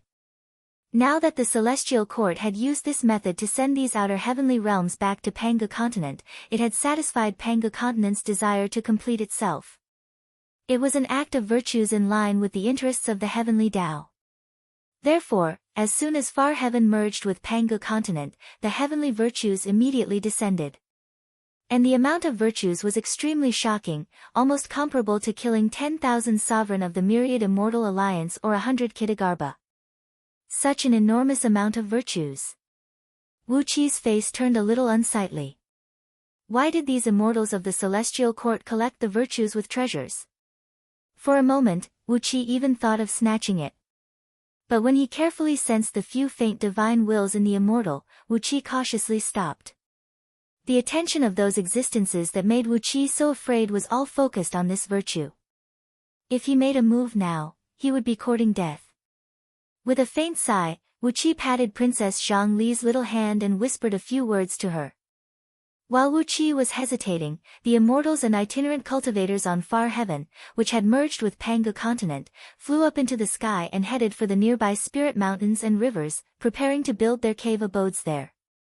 Meanwhile, under the command of the officials of their respective dynasties, the billions of mortals on Far Heaven turned into a stream of people, bringing their families, furniture, and belongings with them as they excitedly set off for Panga continent. Compared with the places where they used to live, Panga continent was undoubtedly a legendary land of danger. The army of Dayu's Dingxi province, which was the closest to this place, hurried over in a flying ship. Dingxi province was just an ordinary 8th grade province, with an army of only about 50,000 soldiers, and the strongest among them was only a general of the 1st star realm of the 2nd Panga heaven. Standing on the prow of the flying ship, the general roared in exasperation at the people who had invaded from outer heavenly realms. But, although he was roaring, the tens of billions of mortals had already turned into tens of thousands of troops of various sizes and were swarming in all directions. How could he care so much about that? The Dingxi general, who had flown into a rage out of humiliation, raised his right hand and was about to give the order to attack. However, when he looked closely at the ordinary citizens who had brought their families, the elderly, and the young along with them, and at the same time, were so excited that their faces were flushed from coming to the immortal realm, he was unable to give the order to attack. When had Dayu's army ever attacked ordinary people? Although these people were from outer heavenly realms, they were the same as the people on Panga continent, the human race. The general was drenched in sweat. Trembling, he looked at the people who were migrating across Panga continent, and suddenly coughed up a mouthful of blood. He could not do it, could not stop them, and could do nothing about it. The general threw his head back and hissed furiously. Then, he pointed a finger at a group of immortals who were flying toward a mountain and snapped, and the small army of Dingxi province immediately piloted 10 flying ships and attacked the group of immortals from immortal sections. Suddenly, a loud roar came from below, "The fatuous ruler is tyrannical, and the sacred emperor shall be established. Boys, attack!" More than 1,000,000 soldiers who had also practiced the cultivation techniques of the human race soared into the sky and attacked the army of Dingxi province. Wu Qi shook his head. Dayu was in big trouble.